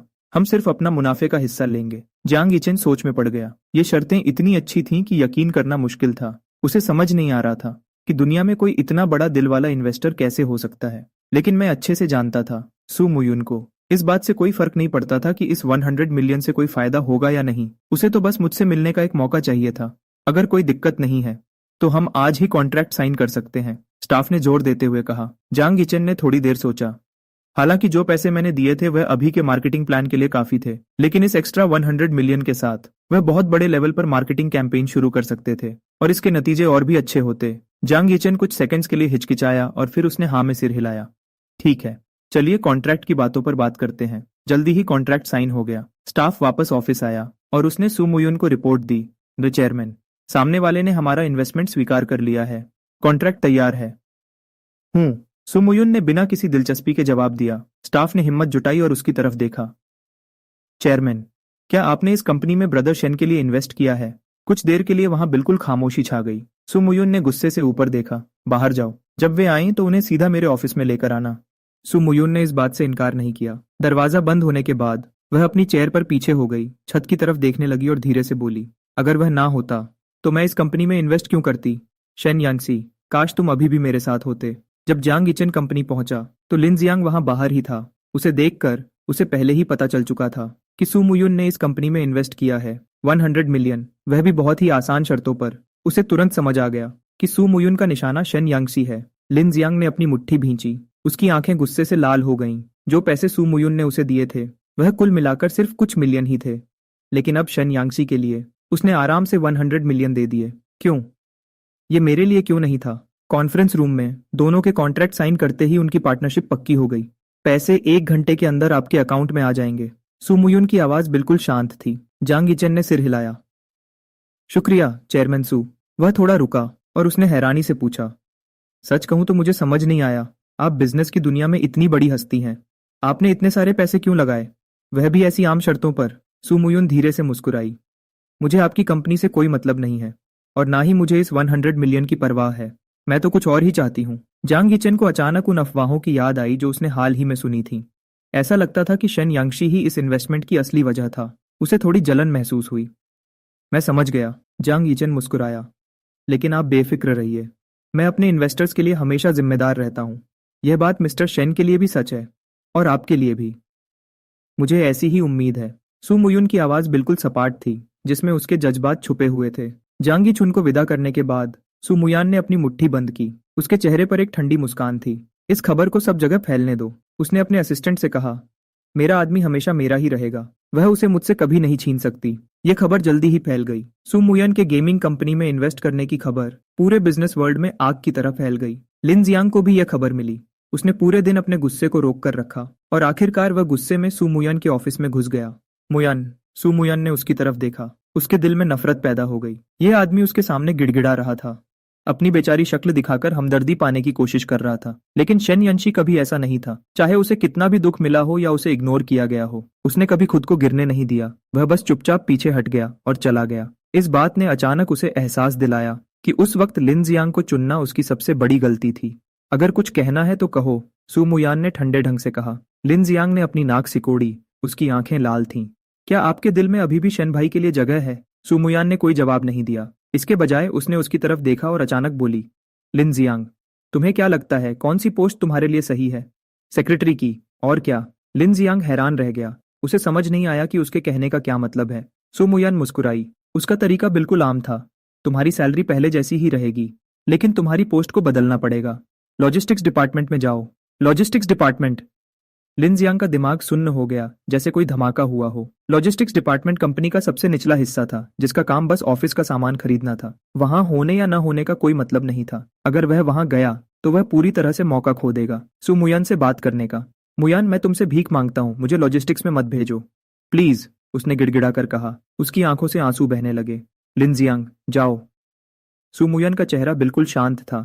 नहीं तो मैं गारंटी देती हूं कि तुम इस कंपनी में भी नहीं रह पाओगे। लिन जियांग वहीं जम गया। एक धमकी। यह एक धमकी थी। पहले तो सू मुयान ने उससे कभी इस तरह बात नहीं की थी।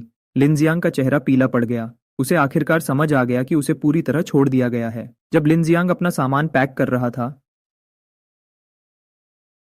तो ऑफिस के बाकी लोगों की आंखों में खुशी थी। यह आदमी चेयरमैन की मदद के दम पर सब पर अपना रोब जमाता था। अब आखिरकार उसे उसके किए की सजा मिल रही थी। लेकिन वे लोग भी बेवकूफ नहीं थे। भले ही वे अंदर से खुश थे, पर किसी ने भी इसे बाहर दिखाने की हिम्मत नहीं की। क्या पता अगर वह किसी दिन वापस ताकत में आ जाए। लेकिन लिन जियांग अपने दिल में जानता था कि उसे वापस आने का मौका कभी नहीं मिलेगा। अपना बॉक्स हाथ में पकड़े हुए उसने गुस्से से सू मुयान के ऑफिस की तरफ देखा और दांत पीसते हुए बड़बड़ाया, शेन यंशी, मैं तुम्हें आराम से नहीं जीने दूंगा। इसी बीच सू मुयान का फोन बजा। सोंग शिरेन का फोन देखकर वह सीधी बैठ गई और फोन उठाया। अरे, ये सब क्या हो रहा है? क्या तुम वेंजी के खिलाफ जंग शुरू करने वाली हो? मैं किसी भी हाल में उसे शेन यंशी को नहीं लेने दूंगी। सू मुयान की आवाज बिल्कुल ठंडी थी, जिसमें साफ फैसला दिख रहा था। फोन के दूसरी तरफ से सोंग शिरेन ने एक ठंडी सांस भरी। अगर तुम्हें पता था कि ऐसा होगा तो पहले ऐसा किया ही क्यों? और लिन जियांग का क्या हुआ? उसने आम ढंग से पूछा। मैंने उसे पहले ही लॉजिस्टिक्स डिपार्टमेंट में भेज दिया है। सू मुयान की आवाज में कोई परवाह नहीं थी, जैसे उसने किसी मामूली मच्छर को भगा दिया हो। सोंग शिरेन ने अपना सिर हिलाया। ठीक है। मुझे लगता है कि शेनयंशी को भी अब तक पता चल गया होगा। सच में, मुझे पहले ही पता चल गया था और यह खबर मुझे वेंजी से मिली थी। हबी, फोन पर वेंजी की आवाज बहुत मीठी और नखरे वाली थी। वह जानबूझकर बेचारी बनने का नाटक कर रही थी। आपकी पुरानी बॉस मुझे परेशान कर रही है। वाह, मुझे अपने हबी से एक किस चाहिए। अगर हबी ने किस नहीं किया तो मैं उदास हो जाऊंगी। उसने सू मुयन की इस बात को बिल्कुल भी दिल पर नहीं लिया। सच तो यह है कि वह थोड़ी एक्साइटेड भी थी। मैं अपनी हंसी नहीं रोक पाया। तुम्हें अभी किस चाहिए? हाँ हाँ बिल्कुल, वेंजी ने चालाकी से मुस्कुराते हुए कहा। क्या आप मेरी कंपनी आना चाहेंगे? एक छोटी सी बात बता दूं, आज दोपहर को मेरे पास कोई काम नहीं है और कंपनी में एक आराम करने का कमरा भी है। बस मुझे यह नहीं पता कि क्या कोई आने के लिए तैयार है। कोई? मैंने अपनी आईब्राव उठाकर पूछा। मेरा नाम ही ले लेती। ठीक है फिर, क्या मिस्टर शेनयंशी तैयार है? मुझे अपना थोड़ा वक्त देने के लिए। मैं धीरे से मुस्कुराया। बस अभी आया। इस औरत ने सच में मुझे पूरी तरह अपनी उंगलियों पर नचा रखा है। मैंने फोन रखा और अपना सिर हिलाया। सुमुयुन पागल है। सिर्फ 5% शेयर्स के लिए 100 मिलियन और काम में कोई दखल भी नहीं। उसे ऐसा क्यों लगता है कि मैं कभी वापस देखूंगा? एक बार जब कुछ बातें हो जाती हैं तो उन्हें ऐसा नहीं माना जा सकता जैसे वे कभी हुई ही नहीं। लेकिन मेरे पास अभी उसकी परवाह करने का वक्त नहीं है। जब जीई सबसे जरूरी है। जैसे ही मैं बाहर निकलने वाला था, अचानक मेरे फोन की घंटी बजी। मैंने फोन की तरफ देखा। मुझे लगा सू मुयुन का फोन होगा, लेकिन हैरत की बात थी कि वह किसी और दोस्त का फोन था। मैं मुस्कुराया और मजाक किया। अगर मुझे सही याद है तो तुम्हें तो इस वक्त मालदीव्स में छुट्टियां मनानी चाहिए, है ना? क्या तुम्हारे आसपास की सुंदर लड़कियों का जादू खत्म हो गया है? मुझे फोन करने का मतलब है कि कोई बहुत जरूरी बात है। दूसरी तरफ से आलसी आवाज आई। अभी अभी खबर मिली है, शंघाई में लिंग काउंटी को मिलाने का प्रपोजल पास हो गया है। इसका ऐलान अगले साल तक हर हाल में हो जाएगा। और वह जो तुमने लिंग काउंटी में 9,000 एकड़ से ज्यादा जमीन खरीदी थी, उसकी अब बहुत अच्छी कीमत मिलेगी। मेरे जल्द ही बिलियनर बनने वाले दोस्त, क्या तुम खुश हो? मैं एक पल के लिए रुक गया, फिर मैं अपनी हंसी रोक नहीं पाया। उस वक्त मैंने अंदाजा लगाया था कि शंघाई नया डेवलपमेंट जोन बनाने के लिए लिंग काउंटी को अपने साथ मिला सकता है। इसलिए मैंने सस्ती कीमत पर 9,000 एकड़ से ज्यादा जमीन खरीद ली थी। दिखाने के लिए मैंने एक फूलों की कंपनी शुरू की। लेकिन सच तो यह है कि मैं इसी मौके का इंतजार कर रहा था। उस वक्त लिंग काउंटी की इकोनॉमी बहुत पीछे थी और जमीन की कीमतें बहुत ही सस्ती थीं। मैंने ये जमीन 200 मिलियन से भी कम में खरीदी थी। बहुत से लोगों को लगा कि मैं पागल हूँ, जो लगभग 200 मिलियन डॉलर खर्च कर रहा हूँ ऐसी जमीन खरीदने के लिए जिसकी कोई कीमत ही नहीं थी। लेकिन बुरे से बुरे वक्त में भी मेरा कोई नुकसान नहीं होता। सिर्फ फूल बेचकर ही साल में 8 मिलियन डॉलर का फायदा हो जाता था। क्या ये पक्का है? मैंने पूछा। हाँ था, पक्का है। दूसरी तरफ से हंसते हुए आवाज आई। अगले कुछ दिनों में बहुत से खरीदार तुमसे इस जमीन को खरीदने के लिए बात करने आएंगे। तुम पहले ही सोच लो कि तुम्हें कितनी कीमत मांगनी है। मुझे इसकी उम्मीद बिल्कुल नहीं थी। दूसरी तरफ से थोड़ी उदास आवाज आई। उस वक्त तुमने मुझे भी अपने साथ पैसे लगाने को कहा था और मैं तुम पर हंसा था। अब देखो, मैंने कितना बड़ा मौका गंवा दिया। मैं धीरे से मुस्कुराया। अगर हम 3 साल पीछे भी चले जाएं तब भी तुम इसे नहीं खरीदते। तुम सही कह रहे हो। दूसरी तरफ से एक ठंडी सांस आई। ठीक है, अब मैं तुम्हें परेशान नहीं करूंगा। जब तुम बिलियनर बन जाओगे तो मुझे खाना खिलाना मत भूलना। फोन रखने के बाद मैं सीधा गाड़ी चलाकर वेंजिए की कंपनी गया। इसी बीच जिस आदमी को मुझ पर नजर रखने के लिए लगाया गया था, उसने यह खबर सुमुयुन को दे दी थी। सुमुयुन का चेहरा गुस्से से लाल हो गया जब उसे पता चला कि वेंजिए यी को उसके इन्वेस्टमेंट के बारे में पहले ही पता चल गया होगा। और इस बार शेन यंशी को बुलाने का मतलब सिर्फ उसे यह बताना था कि शेन यंशी अब मेरा है और अब तुमसे उसका कोई लेना देना नहीं है। यह लड़की सच में। सुमुयुन की आवाज बहुत ठंडी थी। उसने गुस्से में टेबल के कोने को जोर से पकड़ लिया। उस पर नजर रखो। कुछ भी हो मुझे तुरंत बताओ। जी हाँ, कंपनी के लाउंज में। वेंजिए यी मेरी गोद में बैठी हुई थी। हबी, उसने जानबूझकर नखरे दिखाते हुए कहा। उसकी आंखें दिलकश थीं। मैंने धीरे से उसकी कमर को छुआ। पागल लड़की, मेरी इतनी याद आ रही थी। वेंजिए नखरे से मुस्कुराई और उसने अपने हाथ मेरे गले में डाल दिए। क्या तुम्हारी पुरानी बॉस ने तुम्हें परेशान किया? यह कहने के बाद वह थोड़ा आगे बढ़ी और मेरे होठों के पास एक प्यारा सा किस किया। उसकी आंखों में प्यार और थोड़ी शरारत थी। फिक्र मत करो, मैंने धीरे से कहा। मेरा और उसका रिश्ता अब पूरी तरह खत्म हो चुका है। मुझे पता है। वह मुस्कुराते हुए मेरे कंधे पर झुक गई। मुझे गले लगाओ। वह बड़े प्यार से मेरी खुशबू को महसूस करने लगी, बिल्कुल एक प्यारी सी बिल्ली के बच्चे की तरह। खिड़की से धूप हम दोनों पर आ रही थी, जो बहुत ही सुकून दे रही थी। यह एहसास सच में बहुत प्यारा था। तभी अचानक वेंजे का फोन बजा। उसने फोन उठाया और कुछ देर तक बात सुनी और उसके चेहरे का रंग थोड़ा बदल गया। मैं समझ गई, मैं ऊपर आ रही हूँ। वेंजे तुरंत बदल गई और फिर से एक गुस्से वाली और ताकतवर बिजनेसवुमन बन गई। क्या हुआ? मैंने पूछा। अभी अभी खबर मिली है, शंघाई में लिंग काउंटी को मिलाने का प्रपोजल। वह मीटिंग में पास हो गया है।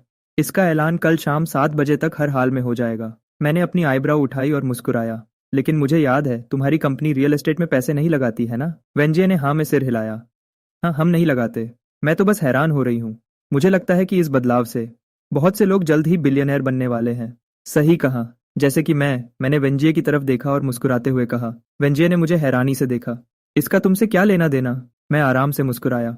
3 साल पहले मैंने वहां फूल उगाने के लिए 9,000 एकड़ से ज्यादा जमीन खरीदी थी। मैं तो पहले बस एक छोटा सा बिजनेस चलाना चाहता था, लेकिन मुझे उम्मीद नहीं थी। वेंजिए हैरान रह गई। तुमने इसे 3 साल पहले खरीदा था? हाँ, मैंने अपने कंधे उचकाए। मैं तो बस उस वक्त कोशिश कर रहा था। जब जी ने मुझे देखा, उसकी नजर में अजीब से जज्बात थे। तुम्हारी आगे की सोच सच में बहुत तेज है। मैं बिना कुछ बोले मुस्कुराया। वेंजिए ने एक ठंडी सांस ली। इस बार तुम बहुत सारे पैसे कमाने वाले हो, है ना? शायद 35 बिलियन के आसपास। वेंजिए की आंखें थोड़ी बड़ी हो गईं। एक बार फिर से कहना, 35 बिलियन थोड़ा कम या ज्यादा?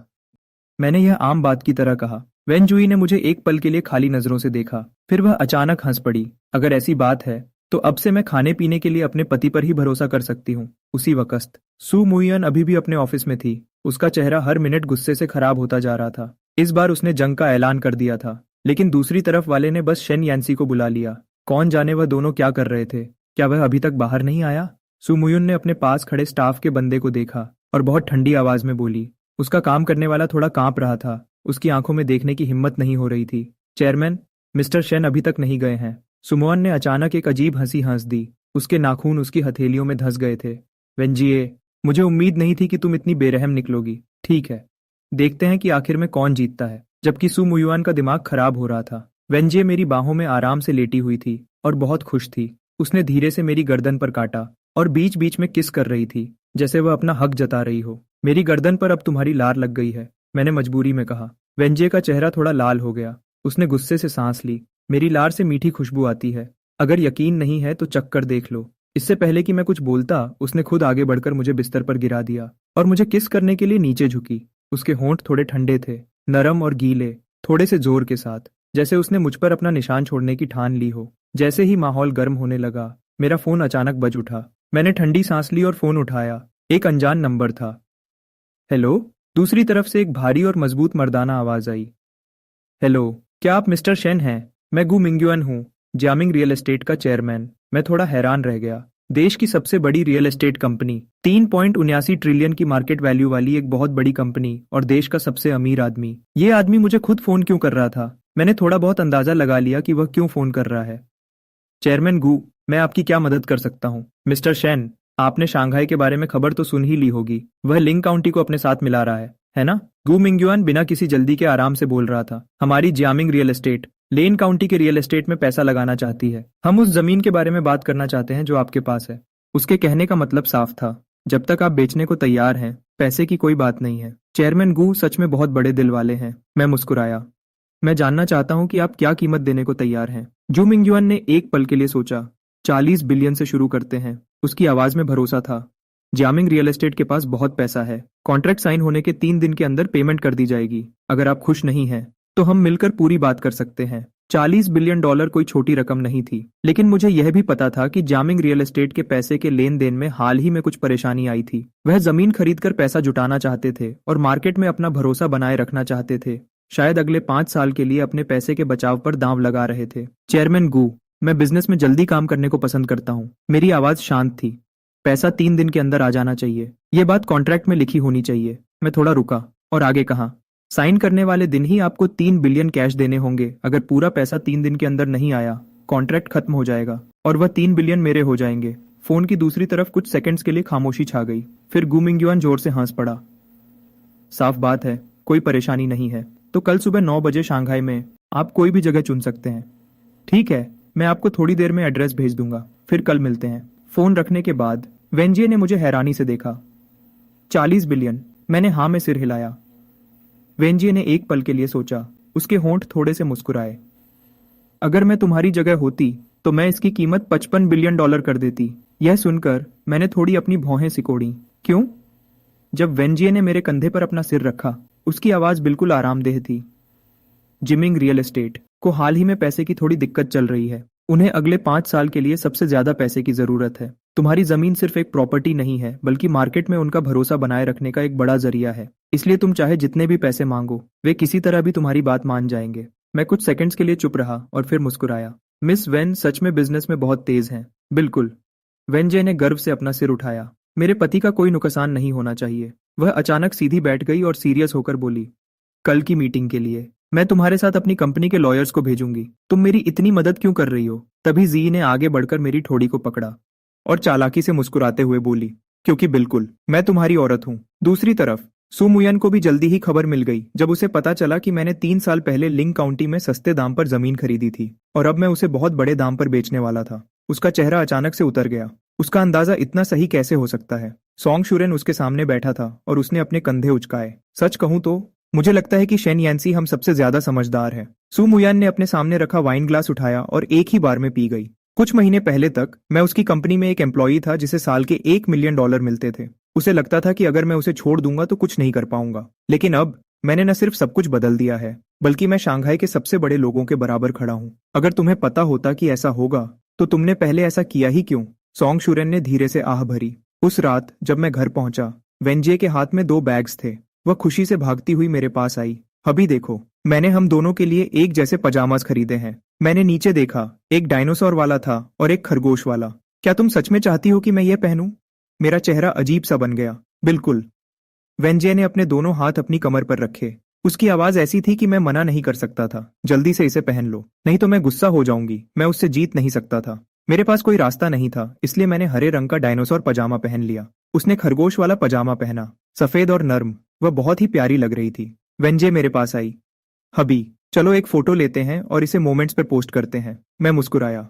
हाँ बिल्कुल। वेंजे ने अपना फोन उठाया, मेरे पास आई और कुछ फोटोज खींचे। उसने सबसे प्यारी फोटो चुनी और उसे अपने मोमेंट्स पर पोस्ट कर दिया। मैंने भी वही फोटो अपने अकाउंट पे पोस्ट कर दी। कमेंट सेक्शन में अचानक से ढेरों कमेंट्स आने लगे। बहुत सारे लाइक्स आने लगे। सब लोग लिख रहे थे कि कितने प्यारे हैं और कितनी अच्छी जोड़ी है। इसी बीच बिल्डिंग के बाहर सुमुयन ने ऊपर उस जानी पहचानी खिड़की की तरफ देखा। वह जानती थी कि उस खिड़की के पीछे कभी वह आदमी रहता था जिसे वह सबसे अच्छे से जानती थी। अब उस खिड़की से आने वाली रोशनी गर्म थी, जिसमें 2 लोगों की परछाई दिख रही थी। उसका फोन बजा। उसने शेन यान्सी के मोमेंट्स को देखा। उसने फोटो पर क्लिक किया। फोटो में मैं और वेंजिए एक जैसे पजामास पहने हुए थे और एक दूसरे के सहारे खड़े थे। दोनों बहुत खुश और प्यारी मुस्कान के साथ दिख रहे थे। सुमुयान की उंगलियां रुक गईं। सालों पहले की यादें अचानक उसके दिमाग में आने लगीं। यह हमारा साथ में पहला साल था। जब मुझे मेरी पहली सैलरी मिली थी तो मैंने खुशी खुशी एक जैसे कपड़े खरीदे थे ताकि हम दोनों उन्हें पहन सकें। लेकिन उसका रिएक्शन, उसने उन्हें सीधा कचरे के डिब्बे में फेंक दिया और गुस्से से मुझसे कहा, ऐसा कचरा दोबारा घर मत लाना। सुमुयन को लगता था कि मैं हमेशा उसके साथ रहूंगा, चाहे वह मेरे साथ कैसा भी बर्ताव करे। मैं कभी उसे छोड़कर नहीं जाऊंगा। लेकिन अब उसे समझ आ गया है, जो आदमी पहले सिर्फ उसके आसपास घूमता था, वह अब उसकी जिंदगी से पूरी तरह जा चुका है और अब वह कभी वापस नहीं आएगा। अगली सुबह जल्दी मैंने एक अच्छा सूट पहना, आईने के सामने खड़ा होकर अपना कॉलर ठीक किया। मैं कैसा लग रहा हूँ? मैंने सोफा पर बैठी वेंजिए की तरफ देखा। वेंजिए ने ऊपर देखा। उसकी आंखों में थोड़ी हैरानी दिखी। फिर उसने खुद को संभाला और मजाक में कहा, बहुत ज्यादा हैंडसम लग रहे हो। अच्छा है कि गोमिंग युआन एक लड़का है, नहीं तो मुझे चिंता होने लगती। मैं मुस्कुराया, उसके पास गया और उसके गाल को पकड़ा। चिंता मत करो, चाहे कोई अमीर औरत ही क्यों ना हो, मैं सिर्फ अपनी प्यारी पत्नी से ही प्यार करूंगा। वेंजिए का चेहरा तुरंत लाल हो गया। उसने मुझे धीरे से धक्का दिया। हमारी अभी शादी नहीं हुई है। मैं तुम्हारी पत्नी नहीं हूं। मुझे ऐसे मत बुलाओ। या फिर कोई शादी ही नहीं करना चाहता। मैंने झूठ मूठ का हैरान होने का नाटक किया और उसे जानबूझकर परेशान करने लगा। तुम्हें तो बस मुझे परेशान करना आता है। जब जीई ने धीरे से हफ किया, लेकिन उसकी आंखों में बहुत प्यार था। ठीक उसी वक्त दरवाजे पर दस्तक हुई। जब जीई उसे खोलने के लिए उठी, लीगल टीम के 3 लोग अंदर आए। मैंने पहले भी इन लोगों के साथ काम किया था। पहले हम एक दूसरे के खिलाफ थे, लेकिन अब हम साथी थे। मिस्टर शेन, उन्होंने धीरे से अपना सिर हिलाया। मैं मुस्कुराया और उनसे थोड़ी हाल चाल पूछा। फिर हम सीधा काम की बात पर आ गए। हमने आज की डील के लिए अपनी पूरी प्लानिंग पर अच्छे से बात की। हमारा टारगेट प्राइस कम से कम $52 बिलियन था। अगर बातचीत अच्छे से चली तो हम आज ही कॉन्ट्रैक्ट साइन कर लेंगे और पैसे 3 दिन के अंदर ट्रांसफर हो जाएंगे। हमारी टीम तय किए गए बिजनेस रेस्टोरेंट में पहुंच गई। यहाँ का खाना ठीक ठाक ही था, लेकिन यहाँ का माहौल बिजनेस की बातचीत के लिए बिल्कुल सही था। ऐसी अफवाह थी कि इस जगह का मालिक कोई बहुत बड़ा आदमी है। हमारे बैठने के थोड़ी ही देर बाद गु मिंग्युआन वहां पहुंच गया। मिस्टर शेन, मैंने आपके बारे में बहुत सुना है। चेयरमैन गु, उम्मीद है आप अच्छे होंगे। हमने हाथ मिलाया और एक दूसरे का हालचाल पूछा। उसने मेरी टीम की तरफ देखा। उनकी आंखों में एक तेज चमक थी। वह अच्छे से जानता था कि वेंजे की लीगल टीम के होते हुए आज की डील आसान नहीं होने वाली। थोड़ी देर की बातों के बाद आज की डील ऑफिशियली शुरू हो गई। ग्यू मिंगयुआन ने सीधा काम की बात की। मिस्टर शेन, हम $40 बिलियन देने को तैयार हैं। मुझे लगता है जब कल हमारी फोन पर बात हुई थी तो मैंने आपको यह पहले ही बता दिया था।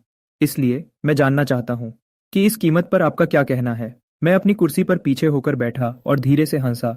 चेयरमैन गू, हमारा टारगेट प्राइस $60 बिलियन है। गू मिंगयुआन की आंखें थोड़ी गंभीर हो गईं। मुझे लगता है यह कीमत थोड़ी ज्यादा है। मुझे नहीं लगता, मैंने बिना डरे आराम से जवाब दिया। भले ही यह जमीन शहर के बीच में नहीं है, लेकिन यह मैजिक सिटी से ज्यादा दूर भी नहीं है। और इस डेवलपमेंट जोन में होने वाला इन्वेस्टमेंट ट्रिलियंस में है। एक बार जब यह शुरू हो गया तो यह जगह मैजिक सिटी का आने वाले वक्त में नया बिजनेस हब बन जाएगी। बहुत सारी बड़ी कंपनीज यहाँ काम करने के लिए आएंगी। आप सिर्फ एक जमीन नहीं खरीद रहे हैं, आप इसका आने वाला फायदा खरीद रहे हैं। गू मिंगयुआन कुछ सेकंड्स के लिए खामोश हो गया, फिर वह हंसा। मिस्टर शेन, आपकी डील करने का तरीका सच में उतना ही तेज है जितना मैंने सुना था। आप तो मेरी तारीफ कर रहे हैं चेयरमैन गू। मैंने उसकी तरफ देखा। डील की असली बातचीत अब शुरू हो चुकी थी। गू मिंगयुआन की टीम और मेरी लीगल टीम एक दूसरे से दिमागर की लड़ाई लड़ने लगे। पहले उसने जमीन की जगह की कमियां बताई ताकि कीमत को कम किया जा सके। मेरी लीगल टीम ने जमीन के फायदे बताना शुरू कर दिए और यह दिखाया कि आने वाले वक्त में इसकी कीमत कितनी बढ़ेगी। उन्होंने हर कदम पर उस पर दबाव बनाए रखा। 2 घंटे की बहस के बाद आखिरकार हम $52 बिलियन की कीमत पर मान गए और पूरा पैसा 3 दिन के अंदर ट्रांसफर होना था। ग्यू मिंगयुआन ने मुस्कुराते हुए अपना ग्लास उठाया।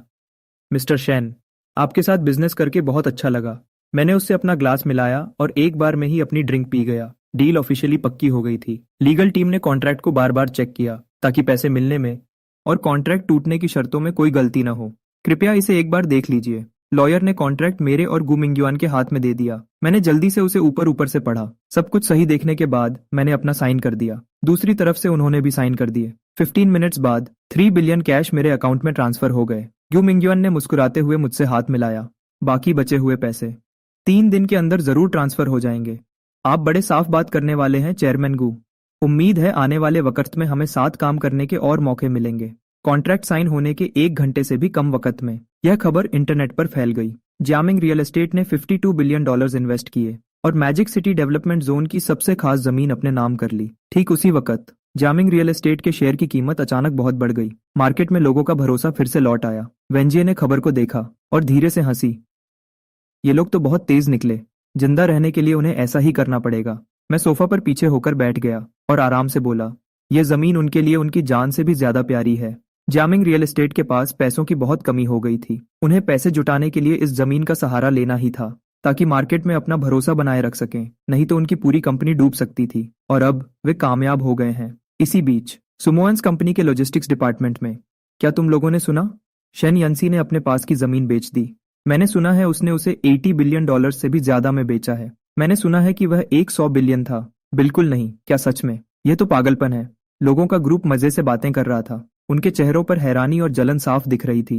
कोने में बैठे लिनजियांग का चेहरा पीला पीडीडी अच गया था। उसने अपनी मुट्ठी जोर से बंद कर ली। उसकी हथेलियों से बहुत पसीना निकल रहा था। बस कुछ महीने पहले उसे सच में लगता था कि वह मेरी जगह ले सकता है। उसने तो यह भी सोचा था कि जब मुझे कंपनी से निकाल दिया जाएगा तो मैं किसी काम का नहीं रहूंगा। लेकिन अब मुझे देखो, बस एक डील से मैंने इतना पैसा कमा लिया जितना कई परिवार अपनी पीढ़ियों में भी नहीं कमा पाते। लिनजियांग ने नीचे अपने फोन की तरफ देखा। उसकी आंखों में घबराहट और बेचैनी साफ दिख रही थी। उसकी पूरी जमा पूंजी एक तेजी से बढ़ते हुए स्टॉक में लगा हुआ था। अगर वह जीत जाता तो वह मुश्किल से अपनी जिंदगी बदल पाता। अगर वह हार गया तो उसकी जिंदगी पूरी तरह बर्बाद हो जाएगी। दूसरी तरफ शेयर मार्केट की दुनिया में एक बड़े से आलीशान घर में कुछ लोग ग्लास टकराकर जश्न मना रहे थे। अब सही वक्त आ गया है, चलो शुरू करते हैं। यह देर रात का वक्त था। लिनजियांग सोफा पर बैठा था और उसके चेहरे के भाव बार बार बदल रहे थे। तभी दरवाजे की घंटी बजी। वह जल्दी से दरवाजा खोलने के लिए उठा। एंग, क्या बात है, इतने परेशान क्यों हो? उसका दोस्त अंदर आया। वह थोड़ा हैरान दिख रहा था। लिंडजे योंग ने कोई जवाब नहीं दिया। इसके बजाय उसने उसे बैठने का इशारा किया। मुझे एक बात बताओ, क्या वह स्टॉक सच में सेफ है? उसने घबराते हुए पूछा। उसकी आवाज बिल्कुल गंभीर थी। उसका दोस्त थोड़ी देर के लिए रुका, फिर वह हंसने लगा और थोड़ा रिलैक्स हुआ। तुम बस बिल्कुल बेफिक्र रहो। इस स्टॉक में बिल्कुल कोई दिक्कत नहीं है। ये आज भी ऊपर जा रहा है और मार्केट में लोग इसे दीवानों की तरह खरीद रहे हैं, इसलिए चिंता की कोई बात नहीं है। बस घर बैठकर पैसे गिनने के लिए तैयार हो जाओ। लिंडजे यांग ने चैन की सांस ली और वापस सोफा पर गिर गया। तो अगर मैं इसे अभी बेच दूं तो मुझे कितने पैसे मिलेंगे? उसके दोस्त ने सोचने के लिए थोड़ा मुंह बनाया। शायद लगभग 2 मिलियन। लिन जियांग ने एक सेकंड के लिए सोचा और फिर अचानक गंभीर हो गया। तो इसे अभी बेच दो, इसे आज ही बेच दो, सब कुछ बेच दो। उसका दोस्त हैरान रह गया। एंग, अगर तुम अभी बेचोगे तो तुम्हें सिर्फ 2 मिलियन ही मिलेंगे। तुम्हें क्या लगता है तुम इतने पैसे से क्या ही कर पाओगे? एक घर खरीदोगे, उसे सजाओगे और वह 2 मिलियन खत्म हो जाएंगे। लिन जियोंग थोड़ी देर के लिए खामोश रहा। उसकी आंखों में एक पक्का फैसला दिखा। मुझे कुछ गड़बड़ लग रही है, बस इसे बेच दो। 2 मिलियन मिलना भी ठीक है, कम से कम मेरे पास ये पैसा तो सेफ रहेगा। उसका दोस्त एक पल के लिए हिचकिचाया, फिर उसने याद दिलाया, आज फ्राइडे की रात है। रूल्स के हिसाब से मार्केट पहले ही बंद हो चुका है और वीकेंड्स पर यह नहीं खुलता। अगर तुम बेचना भी चाहते हो तो तुम्हें मंडे तक का वेट करना पड़ेगा। लिन जियांग थोड़ा हैरान रह गया। उसका दिल और भी भारी होने लगा। मंडे। लिन जियांग अपने कमरे में इधर उधर घूमने लगा, बस मंडे का वेट कर रहा था ताकि वह इसे तुरंत बेच सके। अगली सुबह जल्दी मैं बिस्तर पर उठा। वेंजी ये अभी भी मेरे पास गहरी नींद में सो रही थी। मैंने उसे परेशान नहीं किया और बस खबर चेक करने के लिए अपना फोन उठाया। जब मैंने स्टॉक मार्केट के नोटिफिकेशंस देखे तो मेरे चेहरे पर थोड़ी हैरानी आई। स्टॉक बहुत तेजी से नीचे गिर गया था।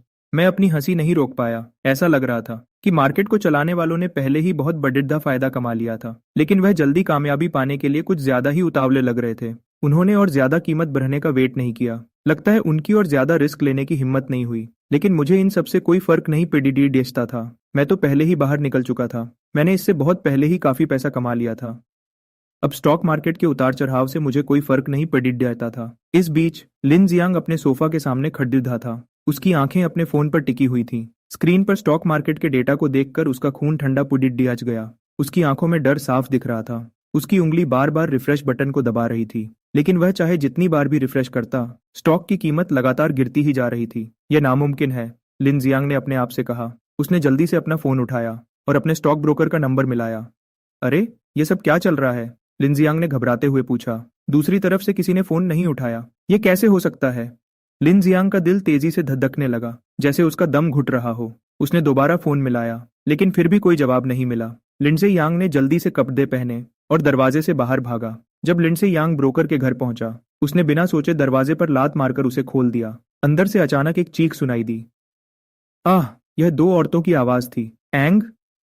ब्रोकर बिस्तर पर लेटा हुआ था। वह पूरी तरह हैरान दिख रहा था। साफ पता चल रहा था कि उसे नहीं पता था कि क्या हो रहा है। लिनशांग, इस आदमी को बिस्तर पर ऐसे अनजान बनकर लेटे हुए देखकर उसे तुरंत बहुत ज्यादा गुस्सा आ गया। वह तेजी से आगे बढ़ा, उसे दबोचा और चिल्लाया, मैं तुमसे पूछ रहा हूं, यह सब क्या चल रहा है? ब्रोकर अभी भी बिल्कुल हैरान दिख रहा था। क्या मतलब क्या चल रहा है? एंग, तुम्हें क्या हो गया है? उसने लाचार होकर पूछा। इस बीच उसके पास खड़ी दो औरतें डर गईं और जल्दी जल्दी अपने कपड़े पहनने लगीं। मेरा पैसा, मैं तुमसे पूछ रहा हूँ।